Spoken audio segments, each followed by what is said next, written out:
Presentation. Chris? All right, let's call this meeting to order at 7 p.m. Please rise for the salute to the flag. I pledge allegiance to the flag of the United States of America and to the republic for which it stands, one nation, under God, indivisible, with liberty and justice for all. Please join me in a moment of silent reflection.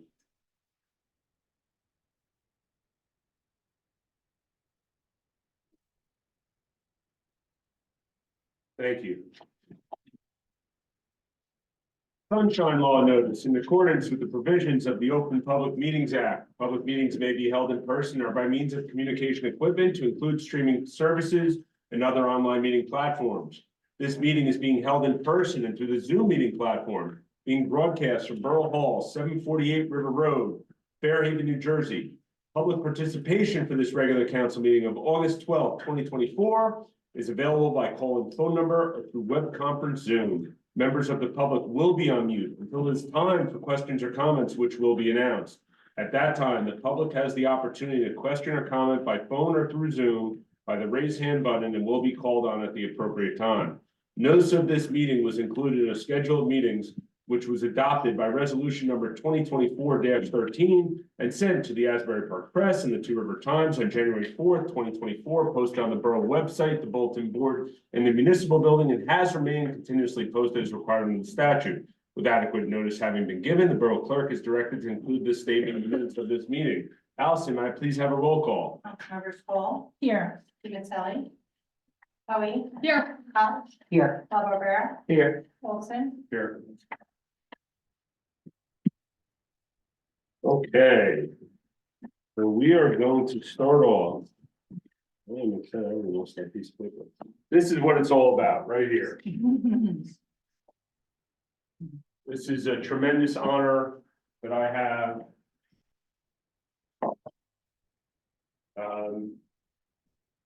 There was an incident today on Ridge Road, and I'm going to read here before we ask everyone to come up. Proclamation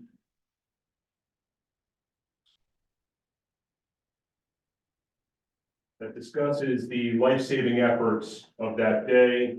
It's commending the Fairhaven First Aid Squad and fire department members that were involved in this heroic act.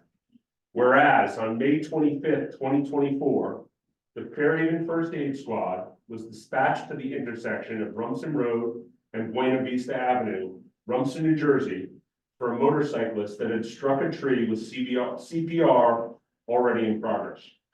Fairhaven squad members quickly responded and were the first arriving ambulance on scene and quickly deployed to assist one Rumson EMS member.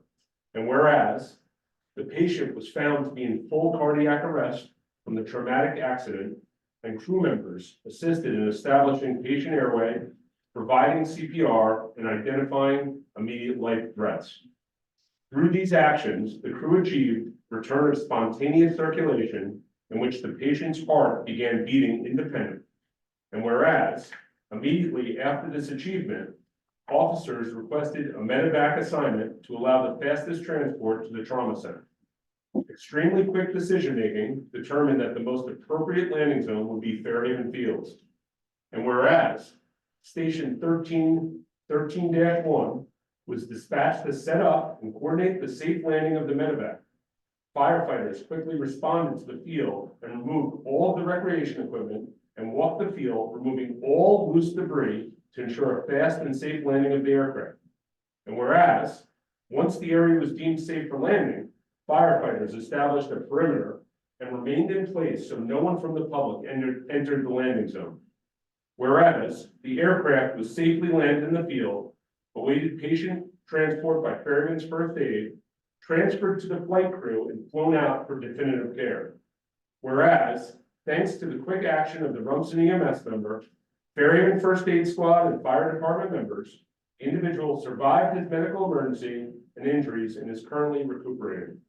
Now, therefore, be it proclaimed that I, Mayor Josh Halpern, and the Fairhaven Borough Council hereby commend all involved for their instinct, expertise, dedication, and professionalism during this medical emergency that resulted in such a positive outcome, and congratulate them on the following recognitions. First, I'm going to start off with life-saving merit awards for the first aid squad, starting off with Captain Brian Allison.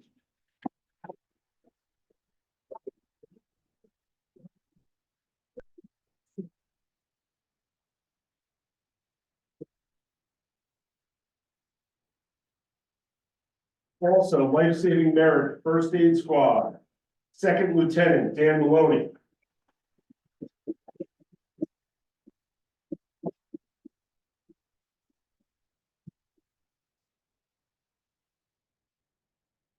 Life-saving merit, first aid squad, Mary Moss.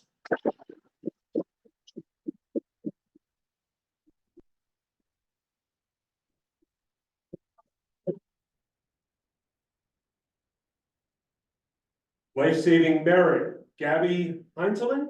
Are you guys right?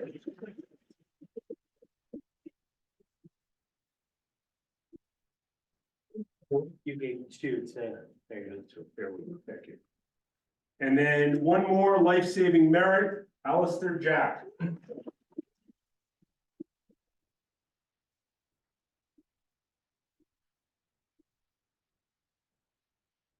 Additionally, I'm going to call up the names for unit citations, starting off with Fire Chief Matt DePonte.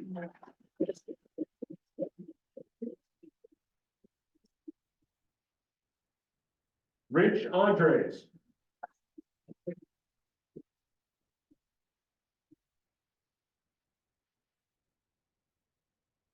Andrew Schrank.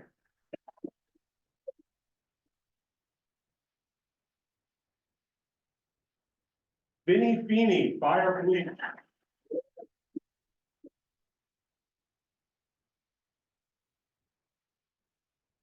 First Assistant Chief, Matt Bufano.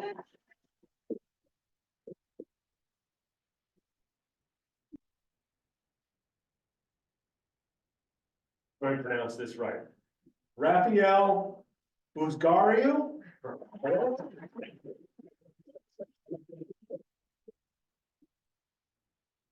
Ryan O'Reilly, First Aid.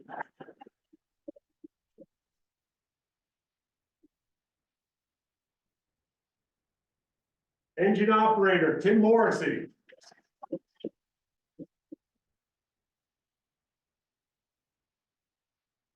Scott Smith.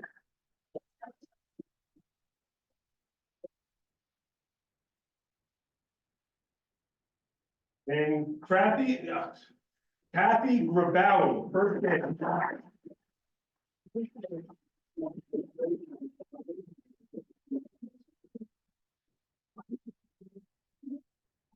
I'd like to invite everyone up here to take a picture, and I really think we should give them the loudest applause we possibly can.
Congratulations. Yeah, great Thank job. you.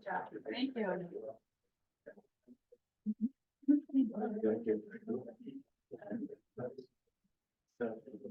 I was on Borough Council for 5 years.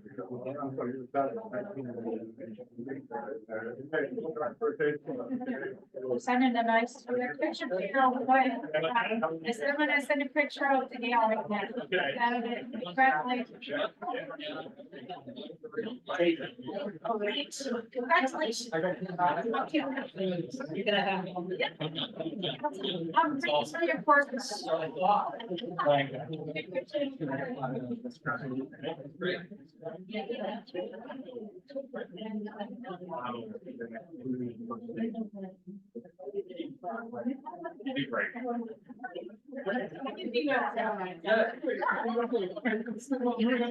Which is a 70s, but at least it's gonna be Australian. At least they're not Australian. You gotta look up Twitter on that one.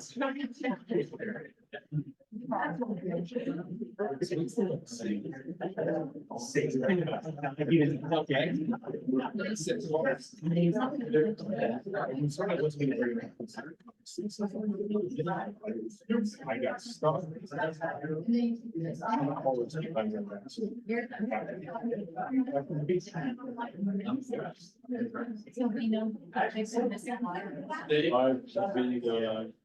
We're on, so you know what, I'll complete that story.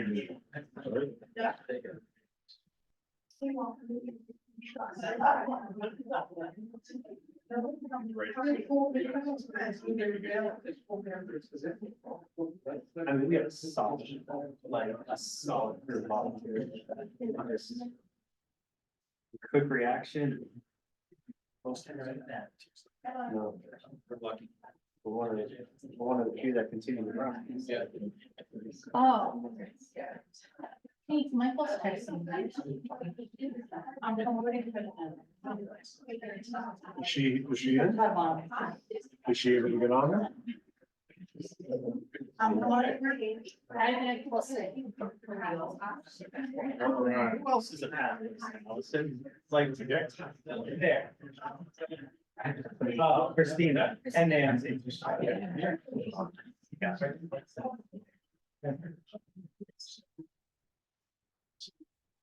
All right, we're gonna keep this moving along. Next up, we have an Eagle Scout project request from Alexander Arhanic regarding a pollinator garden extension. Is Alexander here tonight? Yes. It is. Come on up. Hey there, pal. Perfect. Good evening. I'm Alexander Arhanic. I live on Lake Avenue, right here. I've lived here my entire life, and I am now a life scout in Troop 201. As throughout my life, I spent a lot of time on the 3rd Street Trail, whether it was sledding in the winter, or doing cleanups, or even helping my sister with her Eagle Scout project, which is planting the shade trees that are out there. I have seen it improve, and I've seen it grow in, like, there's so many new things there that are just nice to see. And I would like my Eagle Scout project to help improve. And because of that, I would like to ask for permission from the Borough Council to extend the existing pollinator garden to, and I'd like to do this project this fall and finish it this fall. Do you have any questions for me? And thank you for your time. Sure. First of all, congratulations. You did a great job. On the surface, this sounds fantastic. Just a few quick questions I have. When you say extended, do you mean going further away from the path where it is now back into the grassy area, or is We're there? gonna, like, stretch it out more. So if you were looking at it from the path, it would be more to the left, about like the same size that it is now. We're gonna like double. So if you're looking at it from the path, the extension would be on the left side. Yes. Okay, so going sort of up towards the hill. Mhm. Okay, you'd be using the exact same types of plants and Yeah. foliage, okay, got it.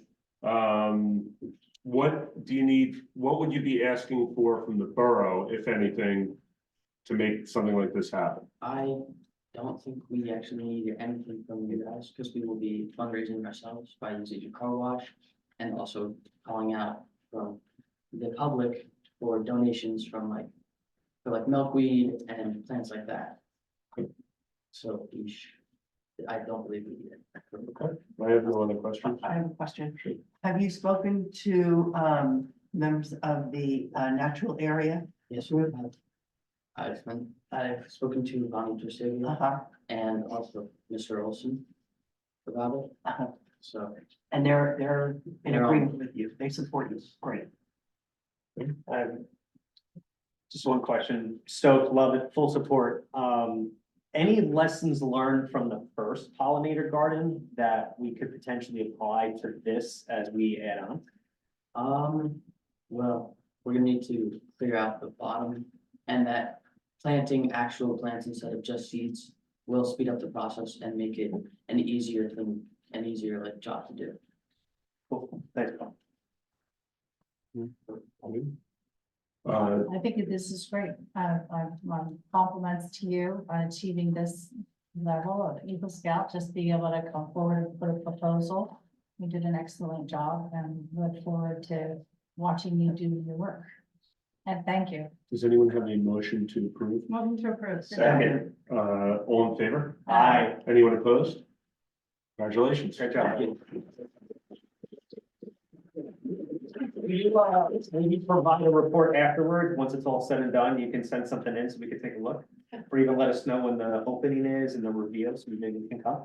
And if you, I think along the way you need signatures for me, just Allison, the borough clerk, if you can get them to her or Chris, and I'll get them signed, whatever you need. Thank you. You got it. Great job. All right, next up, Foundation of Fairhaven, it's that. What's that? Oh, I'm sorry. Didn't even know she was on. I knew we were trying to. She's not as a panelist, she's doing it through roll call. Okay. Hi guys, can you hear me? Yes. Hello? Hello from Taiwan. I'm sorry that this is a bad bad connection. The only thing I wanted to say is that I fully support, I'm so excited we're moving forward with this. I just want to mention that we don't have a water source there yet. So my only concern is that maybe we could prioritize getting a water source to Third Street Trail, just so that once we plant them,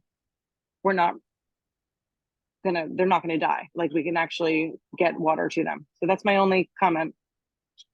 Okay. Thank you. Thank you. Thank you. Yeah. Well, I guess we could all speak on this.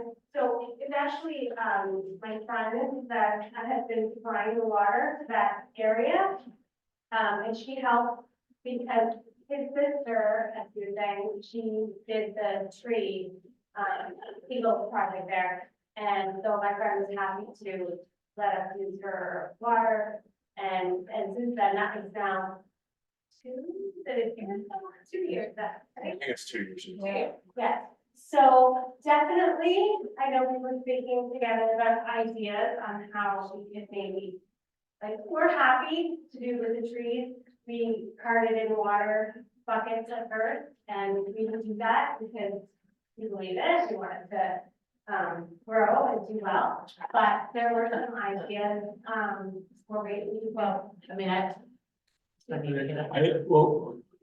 Well, I think this is a different discussion. Truthfully, it's not on the agenda, the water source. I understand, but that's not on the agenda either. What was on the agenda was the project that he brought up, which we've all approved. And if we want to discuss that during Go to the Borough, that's something we can discuss at that moment. I just don't want to veer off course here into a capital improvement that has nothing to do with this project. So we're good. You know, and if you want to talk about the water source later, I'm sure it's going to come up. We'll have that discussion at that time. Okay, thank you. Thank you. All right, next up is Foundation of Fairhaven. It's Oktoberfest.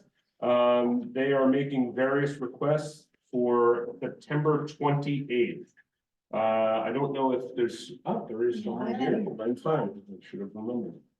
Okay. I'm Amanda Litt, I'm representing the Foundation of Fairhaven about our event on Saturday, September 28th. The hours are from 4 to 10 p.m. We have done this event before. We took a little hiatus due to COVID and some time off, and now we've had kind of resurrected this event, and we'd like to bring it back to the fields. It features live music, craft beer vendors, and a beer truck provided by who we've worked with a number of times in the past. Food trucks, business and craft vendors, and we also invite the Fairhaven businesses to participate in this event at no charge. They can come and set up their wares or sell their items, whatever they'd like to do for that day. We have a number of kids' activities, some adult games, and we are requesting use of the property as well as DPW, the police, and some sign approvals.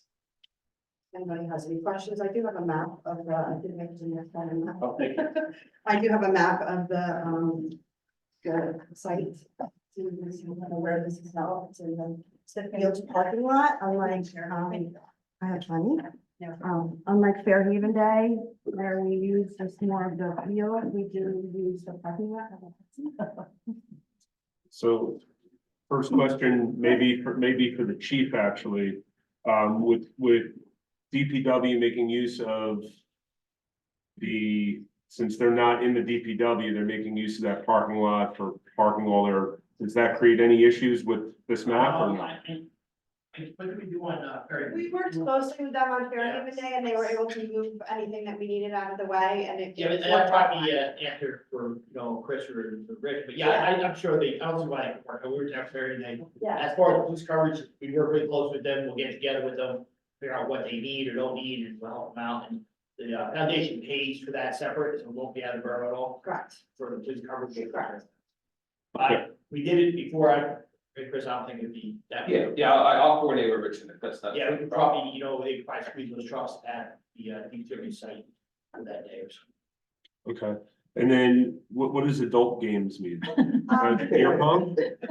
Cornhole, Jenga, we're working with an event company to also bring in some other games, not any games of chance that would require any kind of licensing. One's like a little target game, throwing ball game, a hatchet game, it's all very kind of low. And is that area fenced off where the beer tent is? It'll And be we fence the entire property because we allow people to walk around. You have all this assorted beer vendors and the beer trucks. So unlike Fairhaven Day where there's a small corral, we actually corral the whole event. Right. This is a ticketed event, so you come in, you have to pay an entrance fee, and you're kind of in the whole event where all of the items are. So the kids' activities will be inside that corral and all the beer will be in that zone. You can see that on the map. So what, I heard two things, Mhm. axe throwing, drinking. No, Right, so, they're plastic. oh, They're okay, plastic. yeah. Sorry. And are the adult games drinking games or they're just games No. meant for the adults? No, it's just kind of just an added value to have something to do when you're kind of standing around having a beer. Okay, great, thank you. I have one other question. And we brought this up in an engineer DPW email earlier. So for the council's, recollection, last year, there was a renegotiation of the DPW contract. So that, when DPW supported certain events throughout the year, they were paid cash overtime instead of comp time, right? Because we're coming up against that comp time affecting that. So I think Borough Administrator, Yeah, there was a question that came up regarding comp time and whether they'd be allowed to do it, but obviously they renegotiated the contract, they were getting paid the overtime for it, so it wouldn't affect manpower. Oh, good, okay. cool, love it. Great. We're very excited to bring it back. And the sign for for a lot the of fun. September. And the sign requests are for some lawn signs scattered throughout town on private property. As from September 1st to October 1st, as well as we'd like to use the large sign that similar to what the farmers market uses on River Road coming into town. From September 1st to October 1st, but we would work with the market. I spoke with them earlier to coordinate their banner being up and ours kind of being up too. Awesome. Thank you. And 3 days. Yes, there are 3 bands. Based on the requests that she has made, is there a motion to approve? Motion to approve. Second. All in favor? Aye. Anyone opposed? Thank you. Thank you very much. Yeah. Hope you all will attend. Yes. Oh, Sorry. No, Did you- it's not really sure. Like, you're probably copied on one that I have. Say Amanda, Yes, is this being coordinated with DJ too, so he can Yes. notify sports? yes. The I think we've already had some preliminary conversations with DJ, so he is aware of the dates. Great. Thank you all very much. Thank you. Thank you. Okay, next up is proposed traffic ordinance amendments. We would, if there's no issues here, we would eventually introduce these on September 9th. This is a workshop. The chief is here if anyone has any questions. And Please follow the. Just pull it out. Chris, do you have it handy? Yes. Yes, that's it. Can you just name the, yeah. Please. All of them or just the yellow? Just the yellow. We're creating a four-way stop at Kemp Avenue and Hillcrest. No stopping or standing on Cambridge Avenue. Change times from 6:30 AM to 8:30 AM and 1:30 to 3:30 PM. Third Street, no parking at north side of westerly curb line of Cedar Avenue, approximately 150 feet west. And one more, no parking Navison Avenue, northerly from L intersection east 50 feet. Third Street no parking, westerly curb line. It was, at Cedar, Yeah. cars parked on that corner, with the stop sign, it wasn't a problem. To the right side or left side? To the right side, the left side is where you go parking in that one area. So where the baseball. Oh, got it. The cars that park where the stop So sign. I think we're gonna take another look at this, we had 150 feet, I went and looked at it, I think maybe we could cut that down a little bit, maybe the one side to 100, the other side to 75 feet. So when, if, if you say it's okay, then I'll work with the, attorney on the ordinance. But the one on Third Street would be not where the indentation is, so, Yeah, no, yes. closer to Yeah. the south end. Yeah, the west, Yes. western. Yeah. That is a problem. The ones that we're discussing right now are the ones that are highlighted. What about the others? The other ones aren't, we're not there yet. Right, I like, the other one I like to We're only get, talking about the talk ones about. that are highlighted. Yes. And, okay, I have questions on other pieces of it, but I'll talk offline about that.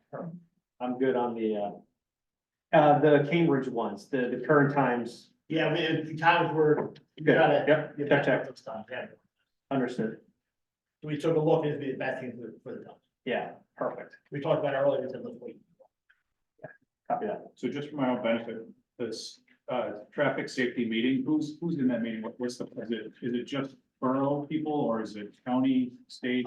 You're talking about in the future, we wanna have that meeting? No, it says here the following items Yes. was discussed at our recent traffic safety meeting. Yes, it was, in. Just internal. Yes, that's right. So people that know the town pretty well. Yeah, Correct. here. Yeah, we're in the county, no county roads involved. You mean police officers? Looks rough. Yes. Any other questions? No? Thanks for taking the time, Chief. Thank you. Thank you. All right, next up, e-bike and e-scooter regulations. Again, if there was enough, support here, this could potentially be introduced on September 9th as well. Okay, so you all should have received, the latest on that. Mayor, Yep, I see that, it's under 13 and under can ride on the sidewalks. that was a question I had as well. What- So I would, 14. right. Oh, so 13 and under, sorry. I don't really think we should allow that on sidewalk. Well, I have two separate, my personal opinion on this, I have two separate interpretations. I agree when it comes to e-bikes and e-scooters. I'm okay with young kids, on regular bikes on the sidewalk, but I'd like to hear from the chief, because I haven't had the opportunity to discuss that specifically yet. Mike, just breaking down my thought on it, and maybe I'm wrong. If we can, if we're saying that they can't be on the street because of their age, and that's the reason for them to be on the sidewalk, my interpretation of that is maybe they're not mature enough at that age yet to be operating an electric bike in general. So I'm not gonna take that decision away from the parents, Yeah, but I also don't want a pedestrian on the sidewalk to get clipped by someone that maybe isn't prepared yet to ride that at a high speed. we had that exact conversation, we went back for a few times, and we just felt that the number one concern was to, right now, we allow kids under that age to ride their bikes on the sidewalk. Sure. Just because they're trying to think, that's why we kind of left that in there, so the kids, there's a lot of young kids, very young kids that ride bikes, that's why we did that. Just by way of introduction as well, we've had multiple meetings, with the chief, with, borough administrator and other officers, to discuss this, because it's obviously of the utmost importance. I know, Mayor, you've stressed this, and I know the council is, stressing that we put something together. So we've had multiple meetings to discuss. This is a living, breathing ordinance that we need to make sure we get correct, from minute one. Kids' lives are, in jeopardy, and that's what is the utmost importance to the town, and I know as the mayor and the council. So any feedback you give, we'll continue to revise until we get this right. We've looked at, multiple municipalities ordinances regarding e-bikes. Fortunately, unfortunately, there's not many that, municipalities that rival, Fairhaven. We're a small compact community that is, we don't have school buses. We are a walking, biking town, so that's what we're looking to, get it right in the first place. So whatever constructive criticism you have, lay it on me so we can continue to work on this. I'm not even saying I'm right. I think it's a very challenging discussion on which one's correct. We had, like I said, we tried to figure out what the best age was for that, but we're trying to keep the kids on the sidewalk with the bikes, then we're telling them they're e-bikes, they should be on the sidewalks. The problem is that the more you lower the age, the less likely the person is to be able to control the bike, I would think. In general, if it's going the same speed. I realize this is just anecdotal, but what is the youngest person you've seen on one of these e-bikes? I mean, just a guess. Oh, I think young. Oh, I think about 6 or 7. Yeah, maybe even younger, yeah, young. I've seen them in those little cars, those little Yeah. electric cars, Yeah, they're yeah. driving down the road. Does this e-bike ordinance does it have any discussion, does it conflict with regular bicycles? And I don't know if it's necessary, I don't want to bring regular bicycles into the e-bike and e-scooter I conversation. think all of these definitions have to do with motorized. Okay. Whether it's a scooter or an e-bike, and we also did choose to keep in scooters as well. Yeah. In order to regulate that as well. The reason I raise this is because, right, we've talked considerably at this council, right, the need to take action on this and have something to start. And since this is focused specifically on e-bikes and e-scooters, I think the way we should frame this is whether or not we're comfortable with the age of an individual on an e-bike or an e-scooter riding on the sidewalk. I think that's the question. I think the On the reason that- side of that same point, if I may, Chief, Yeah. is I'd rather not see any motorized bikes on the sidewalk for the sake of the pedestrians. It's just because if you're allowing motorized bikes on, there's a threshold, or we just say no use of sidewalks for motorized bikes. Then it's up to a family to decide, well, look, this is only allowed in the street, and you're not old enough to take a motorized bike into the street.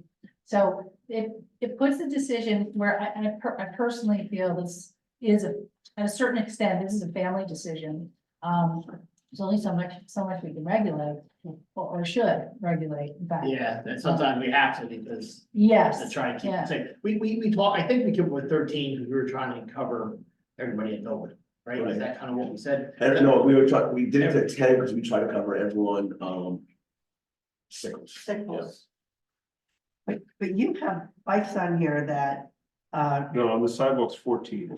It's four, right? It was supposed to be 10. I thought we. Okay, no, 10 is the helmet. That was my next question. If you No, say- it should have been, the sidewalk should have been 10. 10, exactly. I think we sent everybody a simple. And So- everybody should wear it. Everyone should have. So for G, it says a person over 10 years of age shall not operate or ride upon a low-speed electric bicycle or low-speed electric scooter as a passenger. Yeah, driver and passenger. Why is it even showing a person Where's over? G?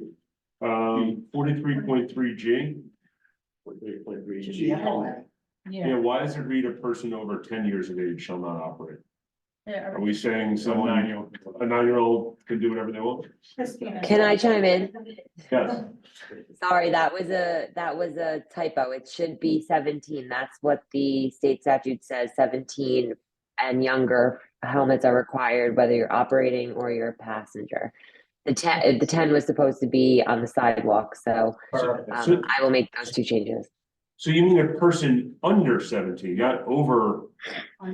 Yeah, the whole phrase is wrong. It should be Okay. a person under 17 years of age. Another question in, under motorized bicycle, capable of a maximum speed of no more than 25 miles per hour. So you have kids riding bikes that are going faster than cars on Kemp Avenue or? Yeah, but they still have to follow regulations, say you can't have anything that goes over 25, which is what they're made to do. That's what the thing, like, that doesn't mean you can go over. You still have to make the student. Okay. Regardless of what it is. Councilwoman Cole had a question today about four-wheel conveyance. Yeah, I'm personally, I just want to say to my colleagues here on council, I don't think we should try to capture four-wheeled vehicles. This is a two-wheel motorized topic, you know, that we're trying to. You can remove. Yeah, It's something that was put in, Are you thinking about 4x4s, or are you thinking about like golf carts? well, so when it was originally drafted, it was just, I believe, the police department came up with it from another, I municipal. think it had to But do, it's did that do with it was ATVs. Maybe another town that there's street rated electric vehicles like. We could absolutely big remove that. golf cart, and Or maybe like- we just change the word to say ATVs. I don't think personally, we need I ATVs in think- Fairhaven, so that would be an easy. I would want to have some open deliberations about that, and tonight is about bikes and scooters, and I think we can get into. So you're talking about four-wheel. L? Yeah, exactly. We can remove L. It's big in there, yeah. I have some questions for Ollie. After we put all the regulations in, you're gonna see every kid's gonna get an ATV now. 9-year-old. I. No, but, well, I want to go back to the sidewalks, and then because, you know. Motorized, I can honestly say, this is, feels really. Difficult to discern, but in my mind, there's a slight difference between a motorized scooter. When you're on your feet inches from the ground and can get off of it, seems slightly different to use that on a sidewalk than a motorized e-bike. So I want to rephrase that, e-bike, not a motorized bike. Motorized bikes are in the street, full stop, period, that's it. But these hybrid e-bikes, it sounds like this draft contemplates 10 and under. 9. 9 and under riding on the sidewalk. As it reads now, it's 14 of us. But Christina said it was a mistake. 10. It's 9 and under or person over 10. Well, I guess what I wanted to open for discussion is, should there be any motorized e-bikes on the sidewalks at all, anywhere in Fairhaven? And does one versus the other make it a little easier to enforce? It's a tough discussion, because as they said, do you effectively want to tell the younger kid they have to go in the street, and then the kid gets hit by a car? But to the same token that you mentioned, then it's up to the parent to make the right decision. Is my kid ready to actually ride the bike in the street?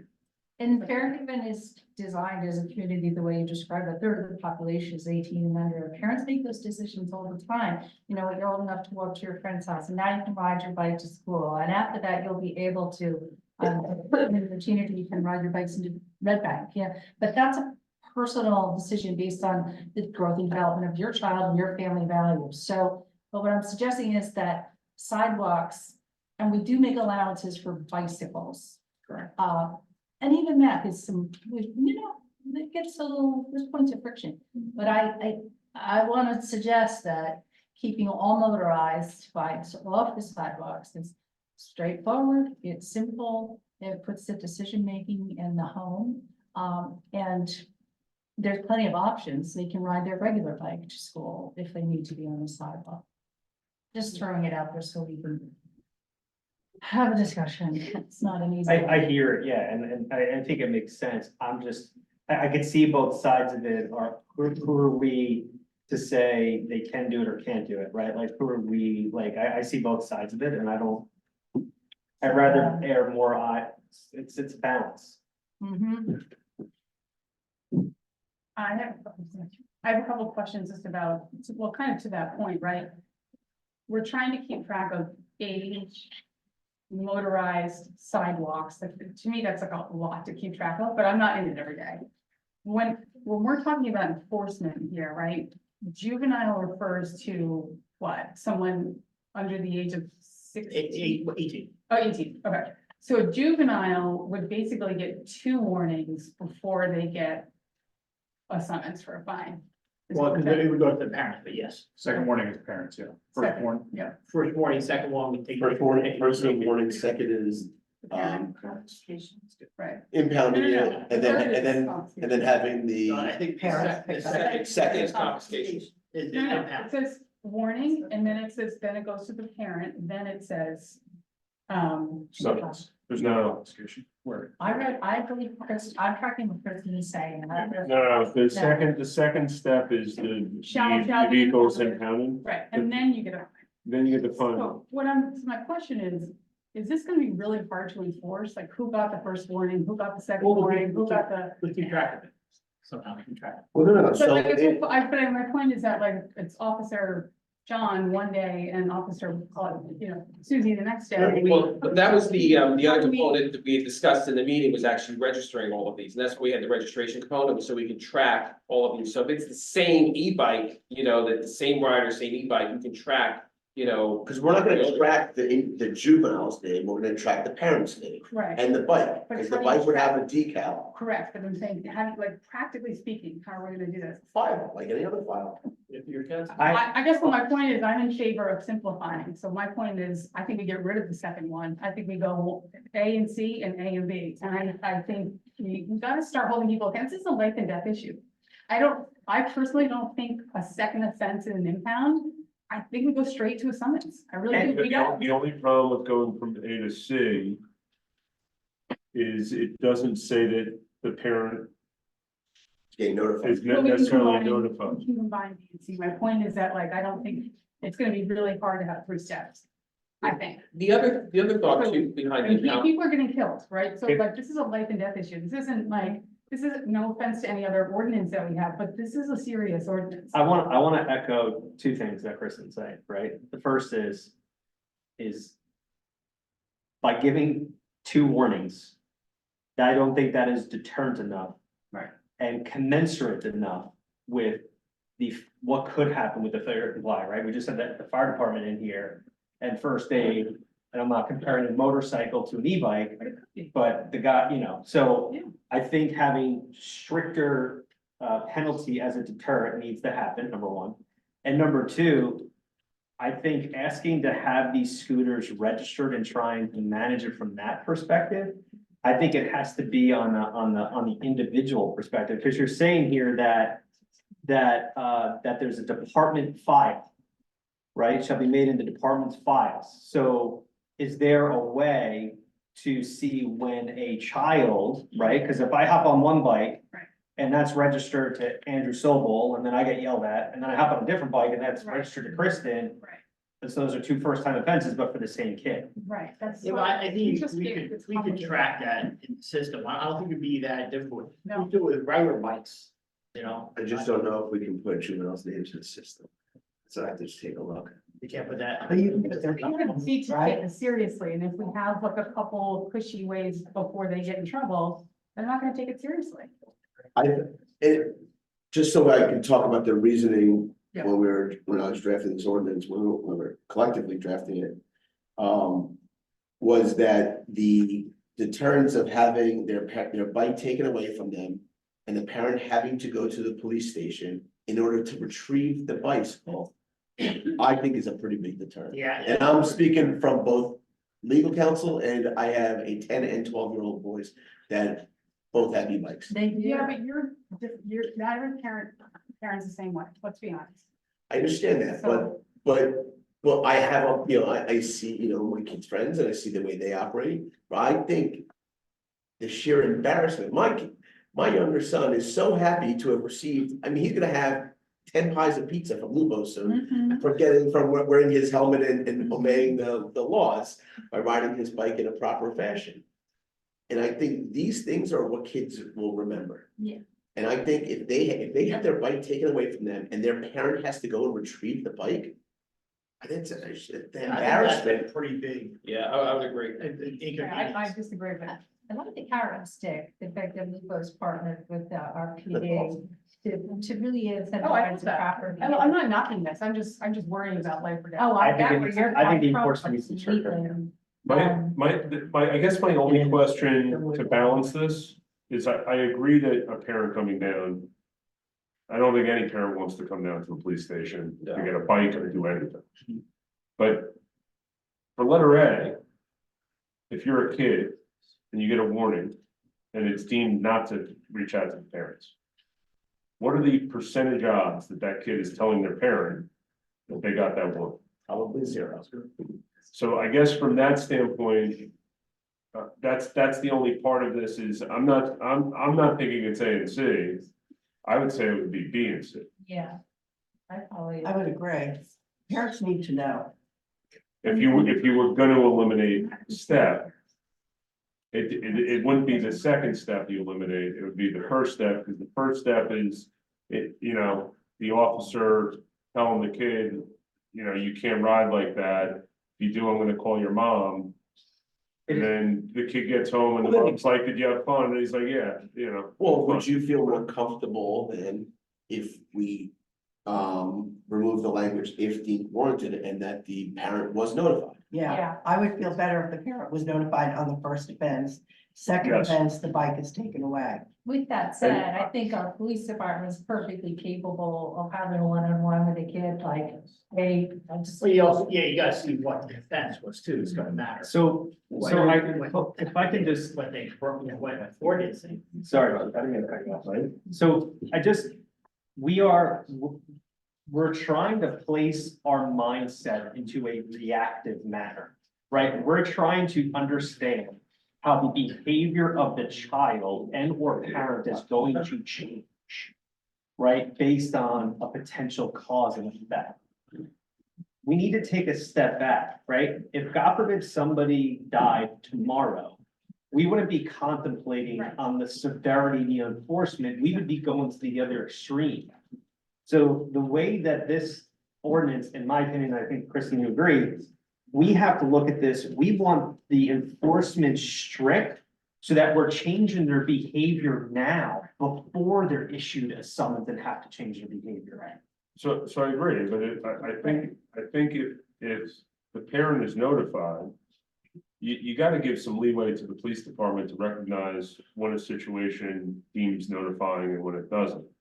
There might be a situation where someone's not following the rules, but it might be unintentional. Then there's another situation where someone's driving down the street at 30 miles per hour doing papa wheelies with two people on the back of their bike, and that's very intentional and very dangerous.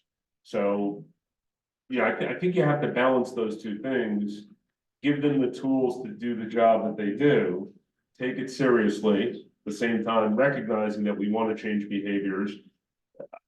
I think if the first time they do something, the parent is notified, I think that's gonna change behaviors immediately. Yes. Well, not every parent's the same way. And Right? I totally agree with you, but at a certain point, it's not our job to parent kids. And that's not our role. Our role is to make reasonable ordinances for the borough. They have to have some leeway to make decisions for their family as well. And I think that kind of balances those two things. I'm comfortable. About empowering us, giving you the tools you need to enforce the safety. So while this marinates, so if you impound the scooter, what happens to the child? Do they ride back to the police station with you? You take them home, you let them walk home? Is If there you any? were to impound it, no, you would take it and they would walk. They would walk. But what if they're from out of town? What if they're 10 miles away? They're calling on it. Both parents. I get it, right? We're doing all those second. Well, what would happen now if something else happened that wasn't bike related? They would handle it the same way. If they were at a party and they did something they shouldn't have done. I agree, and I have the utmost confidence. That's why I think having B and C and removing A, there's a tremendous amount of rules and regulations and guidelines that this gives in order for the police to be able to do something. Yeah, and simpler the better. I think the police do an amazing job. My point is like, let's simplify this. We don't have to track too many variables. Yeah.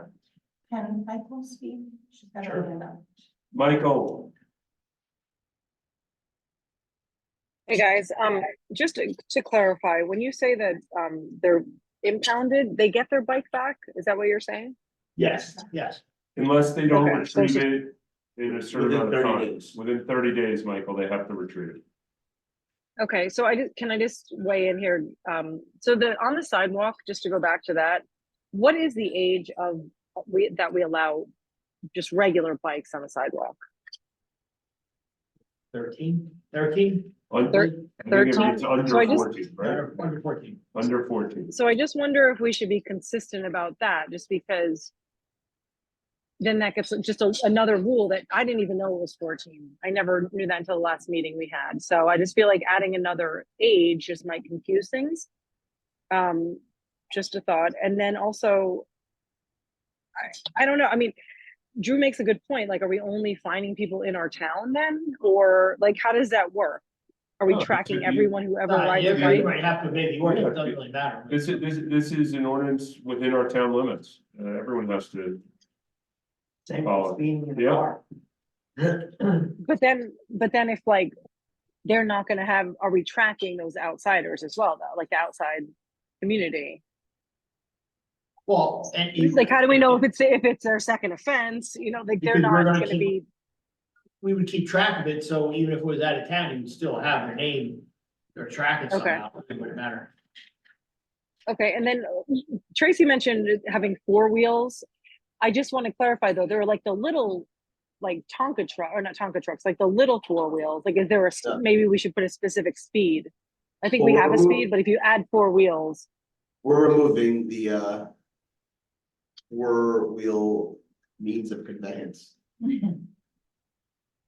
say that again, I'm sorry. We're removing that, Michael. Councilman Okay, Dean brought something up. There's a registration requirement in here to register with the police department. So how does someone, are we just expecting someone from Rumson that might ride over here? No. To come register their bike? No, but we still have their name. All right. Sorry, Michael. Okay. continue. No, that's totally fine. I'm sorry, Are we still gonna require every e-bike to be registered? lots we were here to talk about. I mean, you gotta get a license for your dog, yeah. Because it's like all they'll track I feel- ownership. Listen, I think in theory, right, that everything we're talking about sounds great, but from a practicality to ask, I just don't see it being practical to ask our residents to register every single e-bike and scooter. Why is it easier for a dog than it is for an e-bike? I wanna treat it separately, right? Cause I could say, why do we approve tree ordinances or a tree appeal because we're afraid a limb might fall and hurt somebody, right? Then that same logic here, why wouldn't we want a stricter enforcement? Cause somebody can get hurt, right? I don't wanna play apples and oranges. But it comes down to the practicality of 1, how you're tracking it, and 2, how you're enforcing it. And when you look at 38%, Tracy, you said, under 18, Yeah. Okay. Yeah, but roughly a third of our population. right? And how kids are interchanging the use of bikes. The goal isn't to penalize the bike. The goal is to penalize the individual driving it, right? Just as if I'm driving your car and I get pulled over, I get the ticket. You don't get the ticket because it's registered your name, right? It's the person who's owning that. You're saying, I agree to abide by the rules. Yes and no. If it's a speed camera in another state, the person that has the vehicle gets the ticket. Totally agree. That's the way that's set So up. we're not But talking this about is speed, we're not different. talking about speed cameras here, right? Right. Like, And the difference, just to bring up on the tree ordinance, is that the tree ordinance, the person that lives on the land is saying they're concerned about the tree falling on their own house. sure. In this situation as well, we're giving the parent the choice of how they want to handle their own child and how they ride their bike. Totally get it. I'm just saying, I'm concerned about a kid getting hurt. I am too. Well, I think that's why I would say. We can all agree. And that's it. But I want to say, Yeah, no, I get it. it's my intention, by the way, isn't to penalize. I don't feel like that's the purpose of this. I think it's our job to look to provide regulations and tools to our PD to ensure safe mobility of everybody, of the choices that are available and suitable for your individual family. What's the safest way for us to regulate not just behavior, really, it's this type of vehicle and in what corridor, or which facility it's being used and in what manner. So the penalties are just a piece of this in my mind, and those are really just tools. Honestly, regulating behavior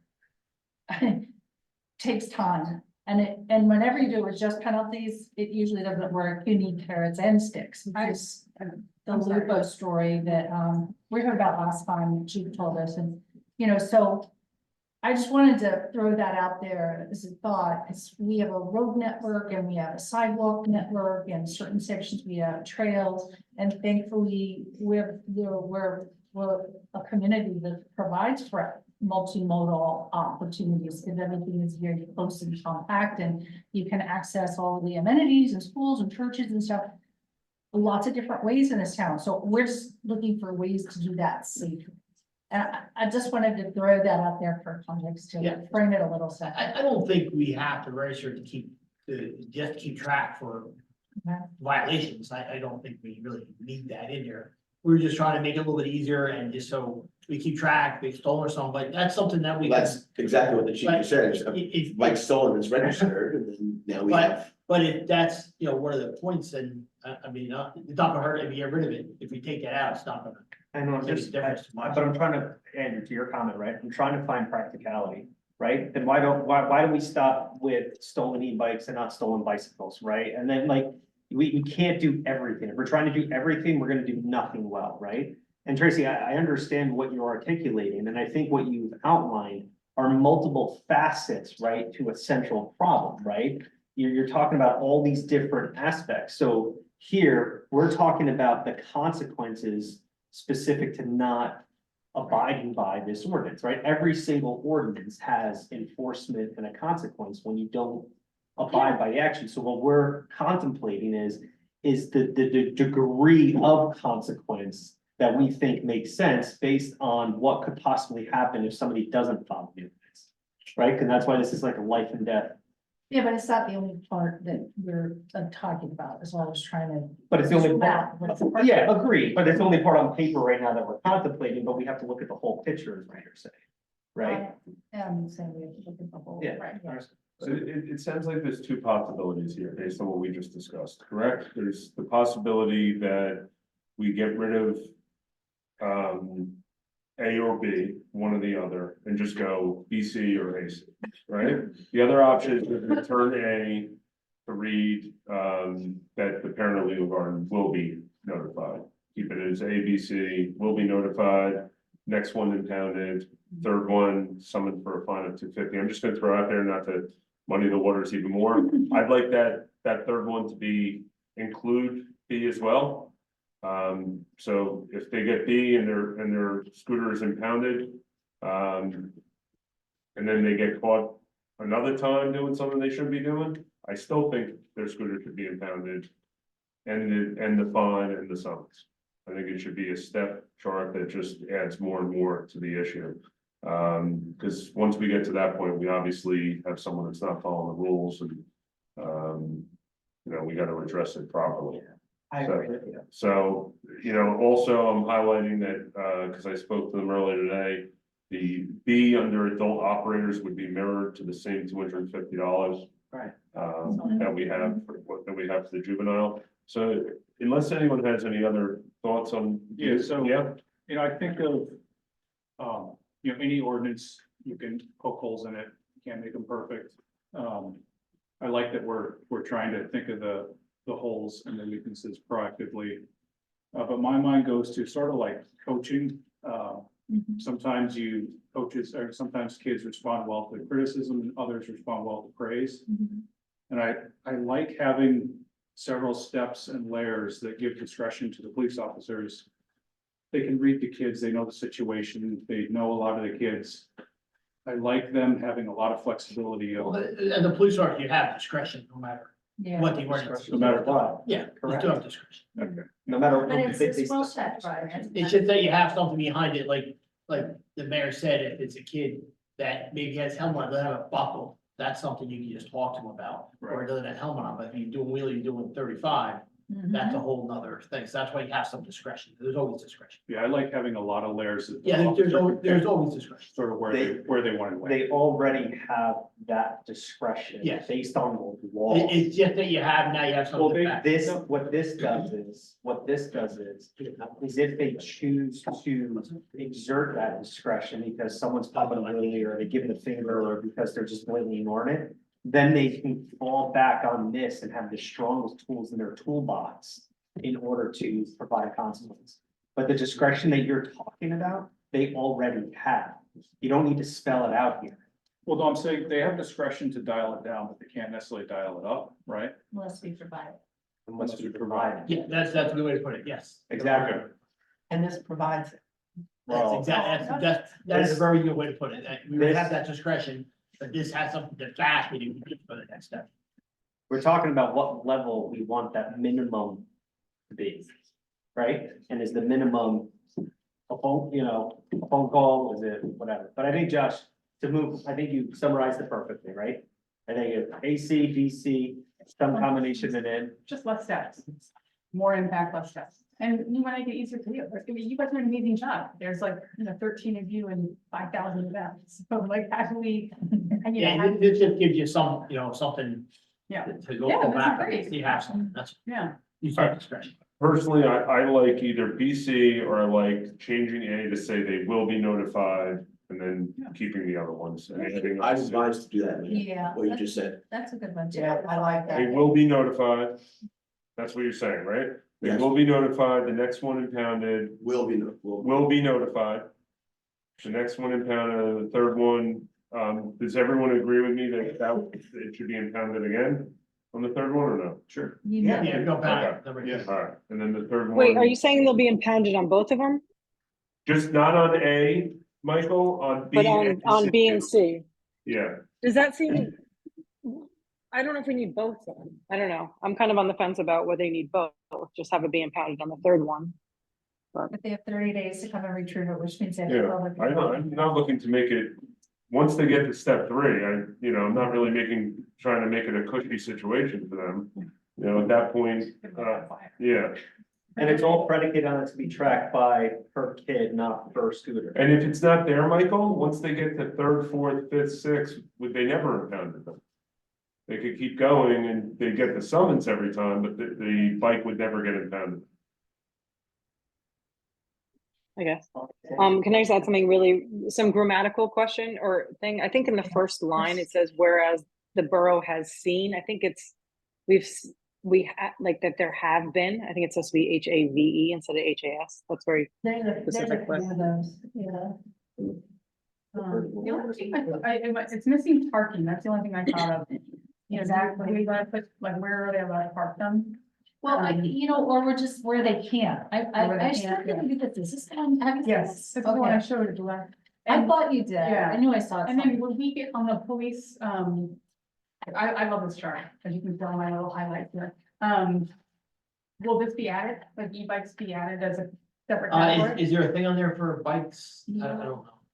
I can look, I'm not sure, we'll Yeah, check sure, it. just kidding. I Thank you. have another question on this, and maybe there's a state law that trumps it. Is there any penalty for someone manipulating these electric bikes so that they have a Governor? higher speed capacity than? Well, most of them. Because I think most we're of them supposed have to be that. restricted, right? It's monitored by phone. You put a governor, the governor is on line bikes is 20, and then if you take the governor off, it goes up to 38 miles per hour. Is this something you 38? know because of your dad of 2 kids with these bikes? They don't have that, they don't have. But when you- That's But one of, a good friend of mine, one of my sons has a bike that like that, and the parent has the app. And it has a governor set on Oh. the app, Wow. and if she was to remove that governor. The bike would go up to 38 miles per hour. That's insane. But then they're not doing anything illegal. That's just a parental decision. Is that? That's a parental decision. Okay, so it's not like someone's illegally manipulating the No. bikes or, But if a parent was to give their kid the app, which would be foolish, They they, can do it on their own. right, Well, fortunately, all our roads are 25 miles an hour and under. right, so, I'm just gonna ask that we 38 miles an revisit hour the- with no protection around you going down the road. Just, Well, I'm gonna ask that, I think, That's insane. I have a good question. wait, let me get my thought out, if you don't mind there. I want to revisit this idea of keeping motorized bikes in the roads, not on the sidewalks. The sidewalks are pedestrians because of the nature of Fairhaven. We make a special allowance for pedaled bikes, not motorized bikes, which I think is perfectly appropriate in Fairhaven. But these motorized bikes really, and I'll just go halfway and say, maybe these scooters are okay on the sidewalk. We haven't spent a lot of time on that, but the motorized bikes, I think we have safe streets. We have some bike lanes and we certainly have shallows in some, and we're just beginning to lay down our bicycle infrastructure. There's more to come, and these do not belong on the sidewalk, even with a little kid on them. If I had a little kid, and I could ask you, you're a dad of kid, maybe, are there other parents in here that have kids that have these e-bikes? Well, if I had. Just so I probably would say a certain age, yes, and you have to ride in the street, like regardless of what the rules were, because it's unsafe to drive them on the sidewalk for the sake of the pedestrians and the other side. but at the end of the day, the rule's the rule. I mean, we can't pick and choose when we follow the rules and not though. That's what I'm saying. Don't put them on the sidewalk. No, but you do. She's saying she wants to make the rule that currently in this ordinance says 14 and under can use the e-bikes on the sidewalk. And it said it's supposed to be say 10. it's supposed to say 10. Yeah. So she wants to change that. If I'm 10. misrepresenting what you're saying, Well, please tell me off. She wants to change that to say no one of any age can use e-bikes or potentially maybe scooters also on the side. But what if they're Right. using the e-bike, not e-bike mode and they're just pedaling it on the sidewalk?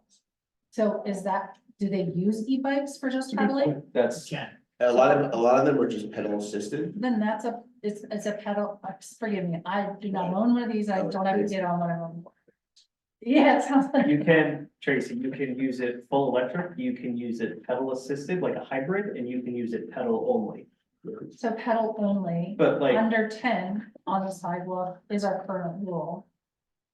our current rule is under 14 bicycle 14, can sorry. ride it. Yeah, So I just don't, again, from a practicality perspective, if they're looking on the sidewalk and then it gets into what he said, she said, hey, or you said, I said, right? I don't know if they pedal or. Like, were you pedaling? Were you hybrid mode? Were you not mode? Like, were you That's hard to self-charge tell. mode? So why not just eliminate all? I had a friend in college that got caught. He said he had Coors Light in his dorm room, but it was Barks.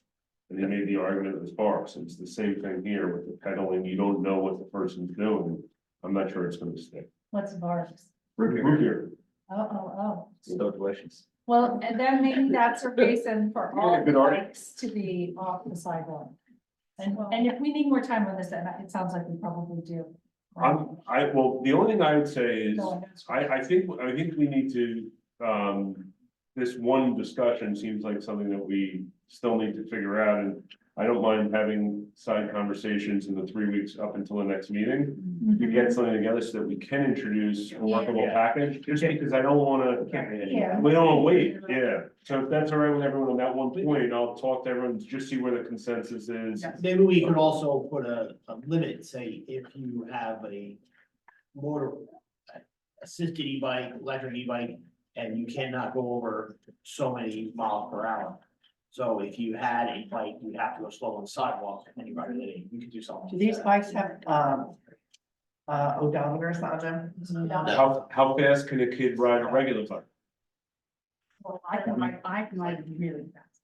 No, but A kid though. 12 miles an hour. Yeah, but So on the. maybe that's the number we use. It's not supposed to be 4, right? 4 miles an hour on the side.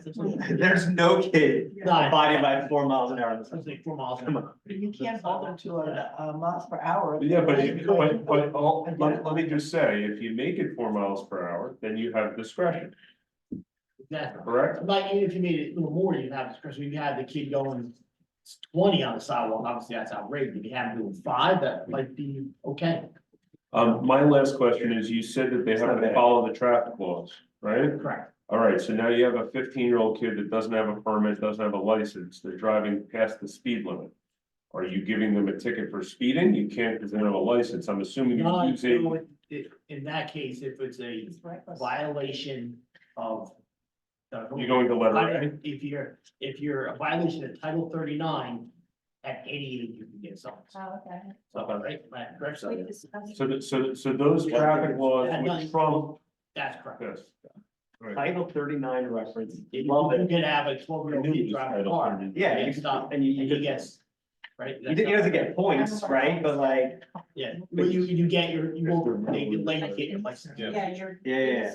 but they still do it over like the points over. Like if you're doing 38 and a 25, 13 over, isn't there a scale like when you're Yeah. 50 miles an hour equals X? That's what we said. If it's an Delay you idea get your license. Yeah. related to the. I just, Um, Mayor, I don't want to gloss over, I liked the 4 mile an hour thing from a discretion perspective with the sidewalk. I think that was a happy medium because it gives the discretion and then keeps them off going too fast, which. Right, yeah, something How are like 20. you know? Unless they. Well, discretion, I think, discretion. I think that they know about how fast someone's going, Yeah. though. But No, I'm not talking about the police, I'm talking about the kid riding their bike. They have a speedometer, don't they, on I- some of these I don't- bikes? I don't- Some of them do, no? I don't believe so. No, not the one you bought, obviously. One last question. Mr. Sobel, if your children, that have e-bikes with the governor on them, I'm sure, because you have the app. No, it's his I friend don't does, know. not him. Okay, the unnamed friend. Because we know it's not you. Do you think if you were in his shoes and we prohibited all motorized bikes on the sidewalk for all ages, would his age kid, would that family feel comfortable with his age kid, like he was at 10 and 12? It's 12 years old. Yeah. Would that family feel comfortable with being in the street? Absolutely. My son at 9 years old was riding his little thing. It doesn't go as fast, but he was riding the street and, you know, you just have to teach the kids, right? You have to be Yeah. parents as well, and you have to be active in their lives, and that's what we chose to do. I Thank appreciate, you. yeah, but I just want to ground, right? Tracy, I love the anecdote, and I think you're on to something, trying to get more information. But that's one resident out of 6,200 people. How many adults? 38% are under the age 18, so that means 62% are over 18. Help me. How many adults? Are we talking? So 1 of 4,000 adults, right? I just want to qualify that. And Yeah, no, fair, but we, as much as we're talking about bikes and behavior and kids, we also have to think about the facility, what it's designed for, and the pedestrians and what we currently allow on the sidewalk. So No, I'm in agreement. it's not just about the behavior of the person on the. I also gotta say that off the top of my head, maybe I'm wrong, but I don't think we had any incidents on the sidewalk, but e-bikes, I don't, Not yet. or rubber bikes, or very few of these. someone on there is, if they're on the sidewalk, they're probably trying to be safe in the first place. And then to close the loop on this conversation, I just want to make sure everyone understands, we're not trying to be bicycle Scrooges. I love seeing the kids bike around the town. I think we're a biking community and we just want them to do it safely. That's all it's about. This ordinance, we have some in their back, Yeah. we need to take care of some. So, thank you. Perfect. You send them to Chris and we'll get it done. All right. Moving along, thank you, chief. Stormwater management, who's taking this one? Chris, is it stormwater management? I'll take it, yeah. So at the last meeting, the last governing body meeting, we talked about the loophole between stormwater runoff with new construction and additions. Allison sent out a 1-pager of language that was put together by a culmination of stakeholders last year across planning, across zoning, engineering, legal, et cetera, looked at other towns and what have you. So before having it be put into an ordinance format, I wanted to give everybody, and Allison's gonna bring it up to screen, want to give everybody a chance to take a look at it. Obviously, we would want to coordinate with environmental, Ryan. There was a discussion last year at the end of the year on it, but I think we want to resurrect that. We wanted to, go to planning, zoning, just make sure that we're coordinate with all the key stakeholders. But again, it's limited in scope in that it closes the loophole specific to additions and stormwater runoff specific to what comes off the roof, which is what our current ordinance says for new construction. So who drafted this for us? There were 8 to 10 different people that put pen to paper. But ultimately, an attorney has to sit down and write this up. Have you looked at it? Oh, This little, Yes. this little piece? Absolutely. Oh, So purpose is to establish minimum stormwater requirements specific to drainage for all newly constructed, full renovations, renovations including roof replacement and additions result in an increase in building footprint. Increase in building footprint is defined where an addition or renovation meet one of the following conditions, so 2 different conditions. Increase is greater than 5% of lot area, and then there's a second one there. I'll read it verbatim. It defines stormwater management. It talks about recharge and filtration systems. It talks about what those recharge systems could be from a green infrastructure perspective and how to calculate. So this has all been done before by DEP and all these different entities and bodies of how to make these calculations. And it's saying that on-site drawings, right, going forward, that you would have to depict this type of system meeting the requirement. And it goes into details of all the different pieces of where the stormwater off the roof goes. So I would say if folks, for the ease of time and what we have, if folks want to digest what Allison sent out, provide those comments back to Allison and she'll forward them over to Attorney Sobel. And we can. I thought it was good. I just want to lend my support to this because, nothing in the stormwater ordinance is gonna address the size projects and improvements that are made and varied on a regular basis. I would say, I would like to consult with an engineer, an attorney on one additional piece that has to do with site disturbance in the B1 and the B2. Because while this is gonna help address the flooding, which we have some serious stormwater issues in our residential neighborhood, but we also have, we have conditions in the business district that exacerbate that. Yeah. There's nowhere for the water to go except keep catch basins if they're clogged or, which frequently they are. We have aging infrastructure. And when there's significant site disturbance, because there might not always be an addition or more roof, but we will have conditions that might trigger some green infrastructure opportunities. So, how, this seems like worthy at least of understanding. I don't know which engineer was Jordan Gizzo involved Jordan in was that? involved, I don't remember who was on the threads. Right, it's okay.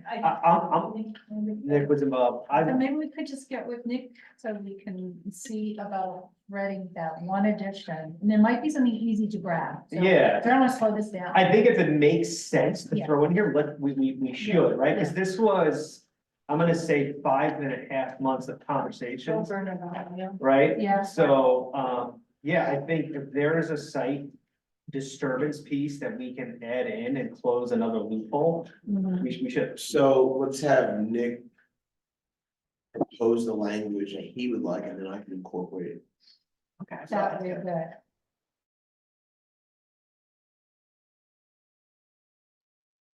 Can I weigh in for a second? Can you guys hear me?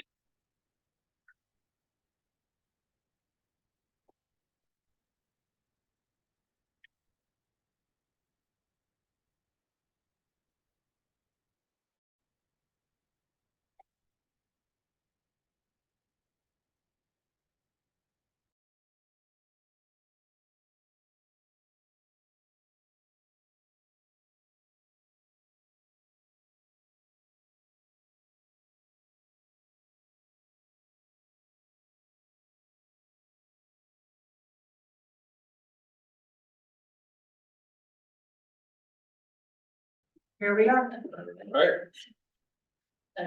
We're back. Don't worry, no business has been conducted. We are back and we are here to talk about gear management. All right, so a little background, just to remind everybody. Back in May, we applied for and were awarded a community-based gear management grant. There's 2 phases of the grant. The first phase is a forestry health survey. And then after the forestry health survey, then they would determine what to move after that, and whether or not they would do a controlled deer hunt or not based off that survey. We were awarded it. We got the letter on May 28, 2024. There were a couple, was an email that we received back in July, and when we had applied for it, we had mentioned which vendor we were going to be using it. We got an email back in July saying that we had to follow a competitive bid process. Now, just to give you a little background, we have a qualified purchasing agent here in Fairhaven. So our bid threshold is 44,000, and this is significantly lower than 44,000. A couple emails back and forth. I had trying to track down the person who handles contracts, New Jersey Department of Environmental Protection. They were a hard person to get a hold of, and they were trying to get a clarification whether or not we would need it to put this out to bid or not. Finally, this morning, they got clarification. Because this is a grant-funded project, the bid thresholds that we have as a municipality for local contracts do not apply, and they require a competitive bid process. So in order to do a competitive bid process, we would need to create an RFP. Now, as far as a forestry health survey, nobody here is really necessarily qualified to write an RFP for what would be required. I do have the points that we need to include in there. However, we would probably have to hire an expert to write the RFP for us. I reached out to our tree expert, Sherry Spiro, to get an idea of what it would cost if we would contract her to write the RFP. Her hourly rate is about $145. She estimates that it'd be no more than 6 hours. So worst case scenario, it'd be $870 for her to write the RFP, so we can put this out to bid. But the question is. So the question is it worth it? Is it worth it? That's the question I posed to the council of this workshop. Is it worth it? Now, to give you an idea on what surrounding towns are doing, I reached out to all the borough administrators surrounding towns, so Jim Gant of Red Bank, Tom Rogers of Rumson, Kevin Burke of Little Silver. All of those towns are not doing the deer grant. They're not involved in it. They have no interest in it, and they're not planning on doing it in the future. So the borough, so the governing bodies in those towns have decided not to pursue it. They are not even pursuing it. They didn't apply for it, not pursuing it, and they have no interest in doing it in the future. So if they have chosen not to do it and we chose to do it, we would create a void, correct? That all the other deer would fill in rather quickly. Let me just add one more thing in from what he said.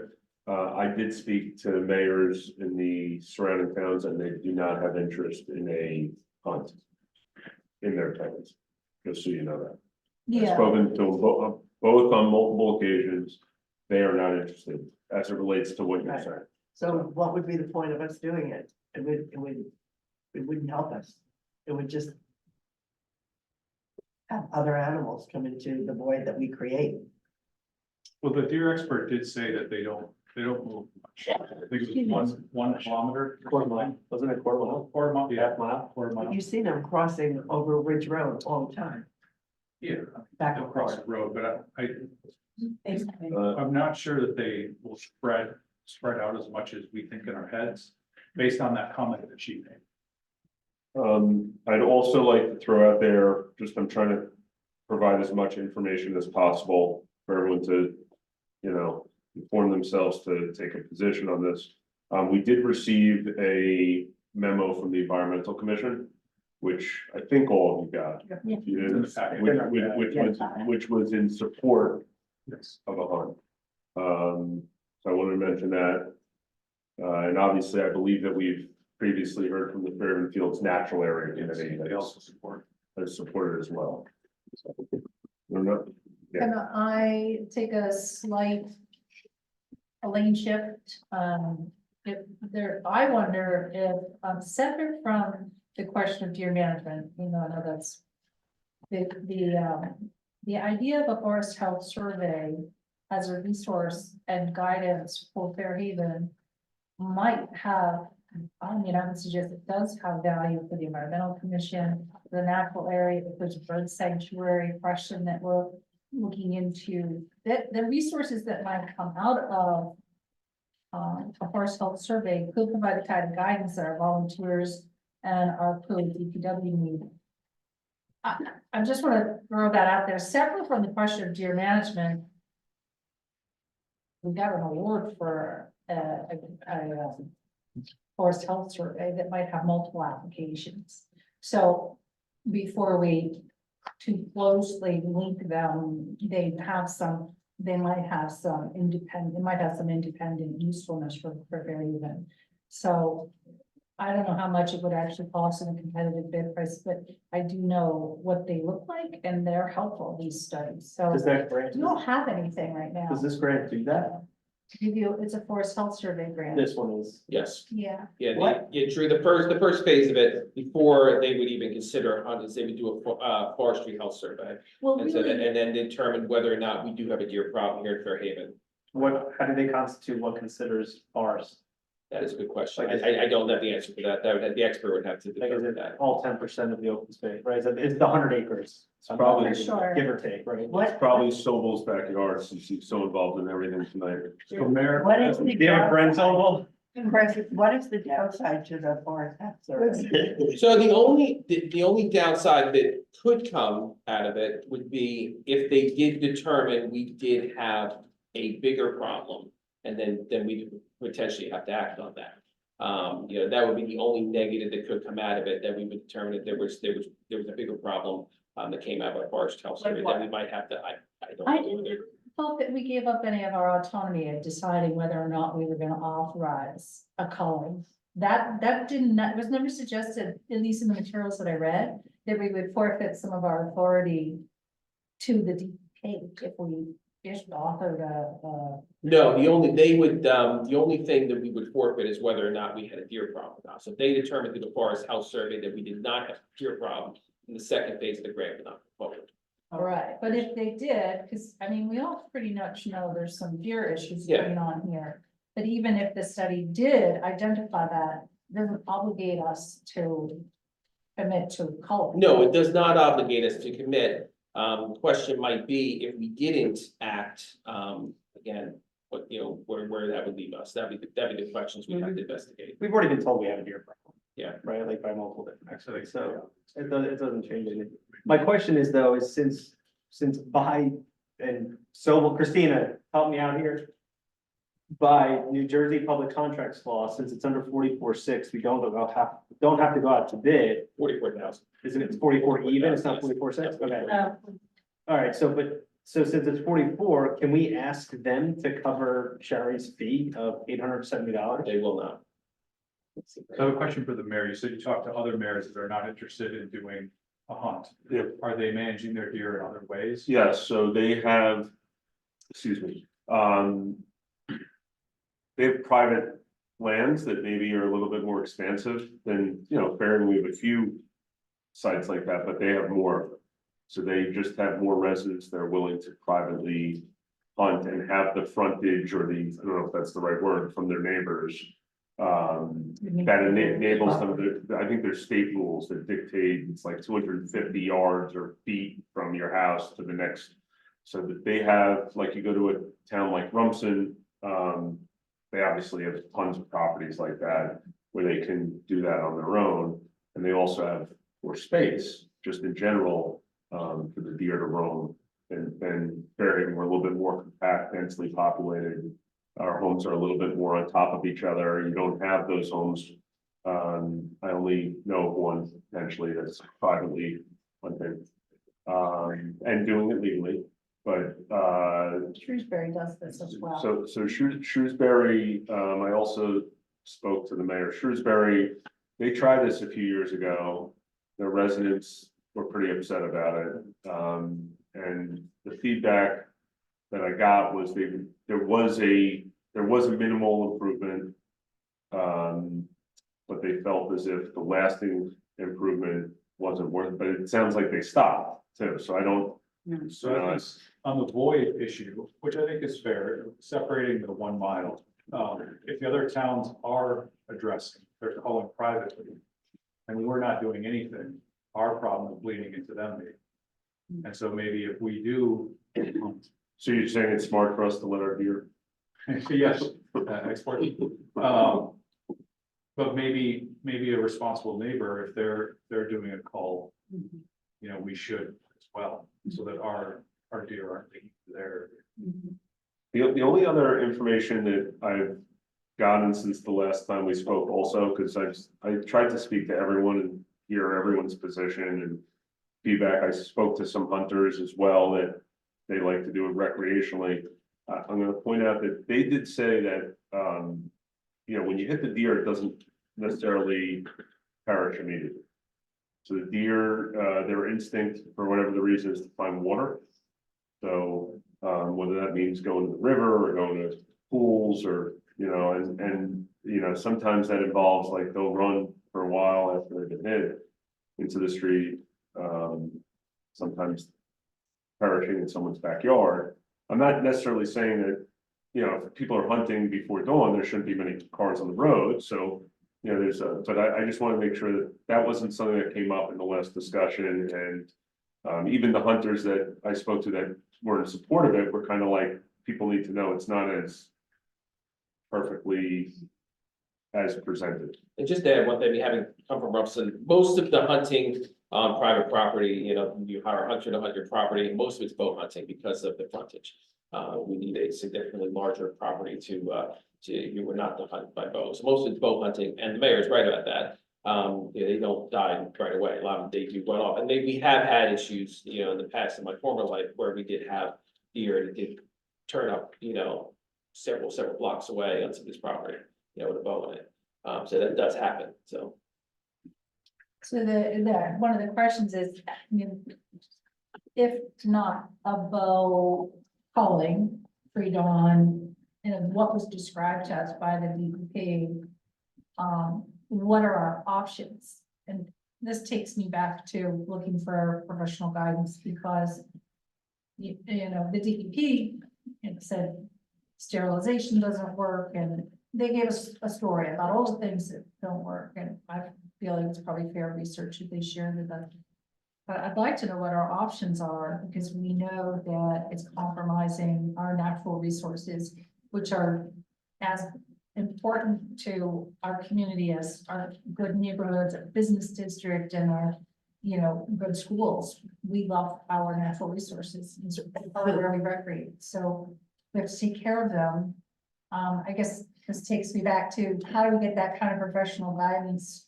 Where do we go? We don't yet have a conservation element in our master plan, which, you know, I hope we will in time, but, in the absence of that, we need guidance.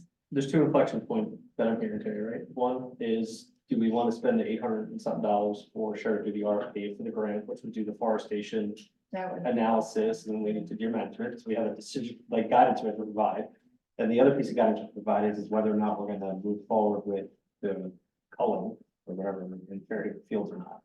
I think we need to provide guidance to our borough staff on those two pieces. What value does the, that forest health, what do you call it, survey? The forestry health survey. What is that? Let's say the deer wasn't even part of the equation. Do we get value from that We survey? might, you know, there may be information. I have not seen what one of those sample reports look like. Again, the DEP, and I had reached, you know, several conversations. The DEP doesn't have that much to offer us. Basically, we want to go for a grant. We have to provide professionals to get this going forward with them. But that is a. We have an applicant. Well, I guess what I'm saying is for $800, independent of the deer, does it make sense for $800 to get this done and learn more about our natural area and our forest and its own, and then we'll have more information, whether we want to pull the lever or double click on your management on that side. That was my question. If that forestry survey comes up with a list of items that we need to take care of. well, that's just good. At least you're educated on it. It doesn't mean you have to. No, are you compelled to? Well, I mean, that's up to the governing body. I mean, obviously, anytime you have a report that might show deficiencies or show where we need to act, you know, I mean, that's up to the governing body, you know, to make a determination. But say, for example, we form a bird sanctuary committee and we ask them to formulate recommendations. They're gonna need resources. They're gonna need analysis data, at least a catalog of existing. Saying no, I'm just. Well, I'm giving an exploring the example options. of where it could be immediately relevant. Forestry health survey. Yeah, I'm looking at it too. I want to see if it comes up online. It does, like Yeah. Corona. We asked them for a copy of one that they've done for another Yeah, I can town. get it. I can add Or the we- draft and see if they'll. Commerce has, a list of. Wow. There's some firms that she knows have produced really good ones. The USDA Forest Service National Program Design during the strategy future forest conditions. Planting goals. Collection of information from nationally standardized aerial and ground surveys, remote sensing, change detection tools, and other sources to provide valuable insights on forest conditions. So if we pay the $800, because I might be misunderstanding this. For Sherry to prepare, Right. we apply for the. We already have a grant. We already have. This is for the market. We go to the RFP, that $800 buys us this study. Correct. Well, it buys us an invitation Right, for professionals to correct. prepare. But we don't have to pay more money for this study, it's just the Yeah. $800. money already. It's just the money. RFP. No, is it? I And wouldn't think Sherry be the one to $800. provide you with a template? If she's gonna do it. Sherry's gonna do it all. For me personally, I'm for it. I am just curious on how do they define that, right? And Dick's in the woods, I know Dick's over here, right? Like we have 100 acres, right, of land, give or take. Is all 100 part of would be considered forestry, or is it 58 acres, right, forestry, and then we get assessed from that? I think. I want it all to be forest, so let's get the That's full report. Next to I think- DPW, I is that think forestry? The Fourth Creek Basin, where it comes through, is an area that's very unique and different from the natural areas, different from the bird sanctuary. I think they should be identified in the RFP so that the proposals address them. It sounds like in the report as well, it's gonna give us very specific information about deer. Yeah. Because if they're For gonna tell us sure. what the deer from, so. And other. I think it's worth I don't know, $800. it's worth $800, it moves the process along, it informs us, educates us, so we can make a better decision. And Councilwoman, you missed something, she said her hand. Oh, Michael, What time is it? We're probably like, It's. 1:09. no, Where is she? we're, We're in the morning. It's like 9 in the morning here. It's not bad. So I agree with Josh, with what you just said. I think there's kind of no downside. I know you said we might find out deficiencies, but I guess we're better off knowing the deficiencies. Can you hear me? yeah.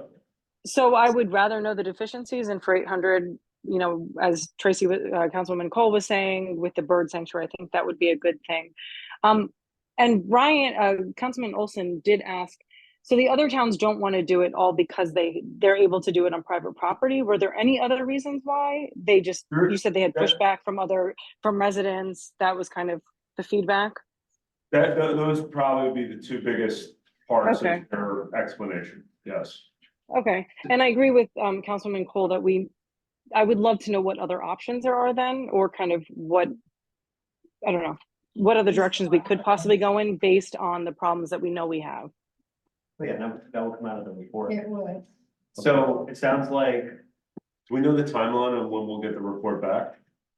No, obviously we'd have to advertise and get awarded bid, then they would, put the timeline after that. We have to provide all that before they give us a timeline.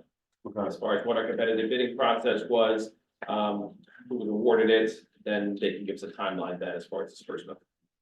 Okay. Is there any overlap? I'm just looking at Ryan, is there any overlap between the shade trees? that's why. It's a. It's not right. The shade Doesn't tree apply to contracts. Inventory. Yeah, doesn't matter. and this, I would suspect that there would be, but I don't know what this is. looks like.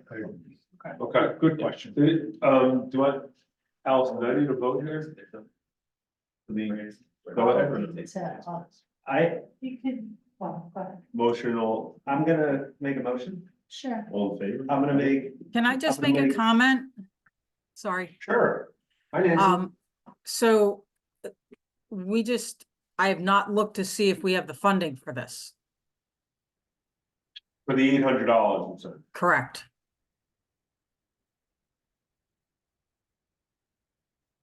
So then we can make a decision and then you can find out and let us know. Could we I do? just wanted to make you aware of that before. Nancy, if we didn't have it, what would be the mechanism, the emergency appropriation like we do with EIT or no?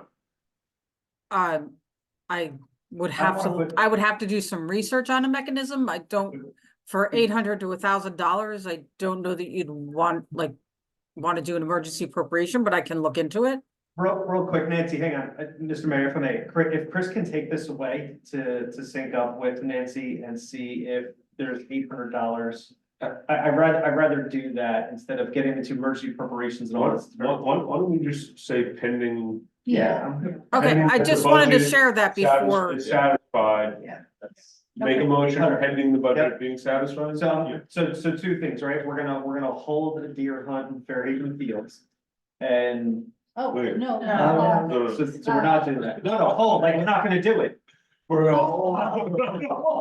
Sorry, no. And you are the one shooting the bow. We, no, we are not, no, please correct, I'm not saying hold it, I'm saying hold as in pause. We are not doing the hunt in Fairhaven Fields, and pending that Borough Administrator York will work with our CFO to see if there are $842 funds to move forward. And I just want to point out, though, we also didn't make the decision, we're not doing the. Yeah. We're gonna pause. Can I just make one clarification? So before we can even discuss whether there's a hunt or not, we have to have the forest survey. So we Right. can't even discuss it until we have the forest survey that determines if we have a deer problem or not. So, So it's on pause. well, it's not even there yet. Right now, the only thing discussion will be the forest health survey. Pending the budget, Yes. someone's made a motion to spend the $800+ on a forest health. Yeah, perfect. All in favor? Second. Anyone opposed? Good, okay. Okay, next up, trash and recycling contract. You want me to?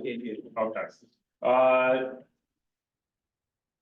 We've basically gone over this in every single direction we possibly can. We've looked for assistance wherever we can.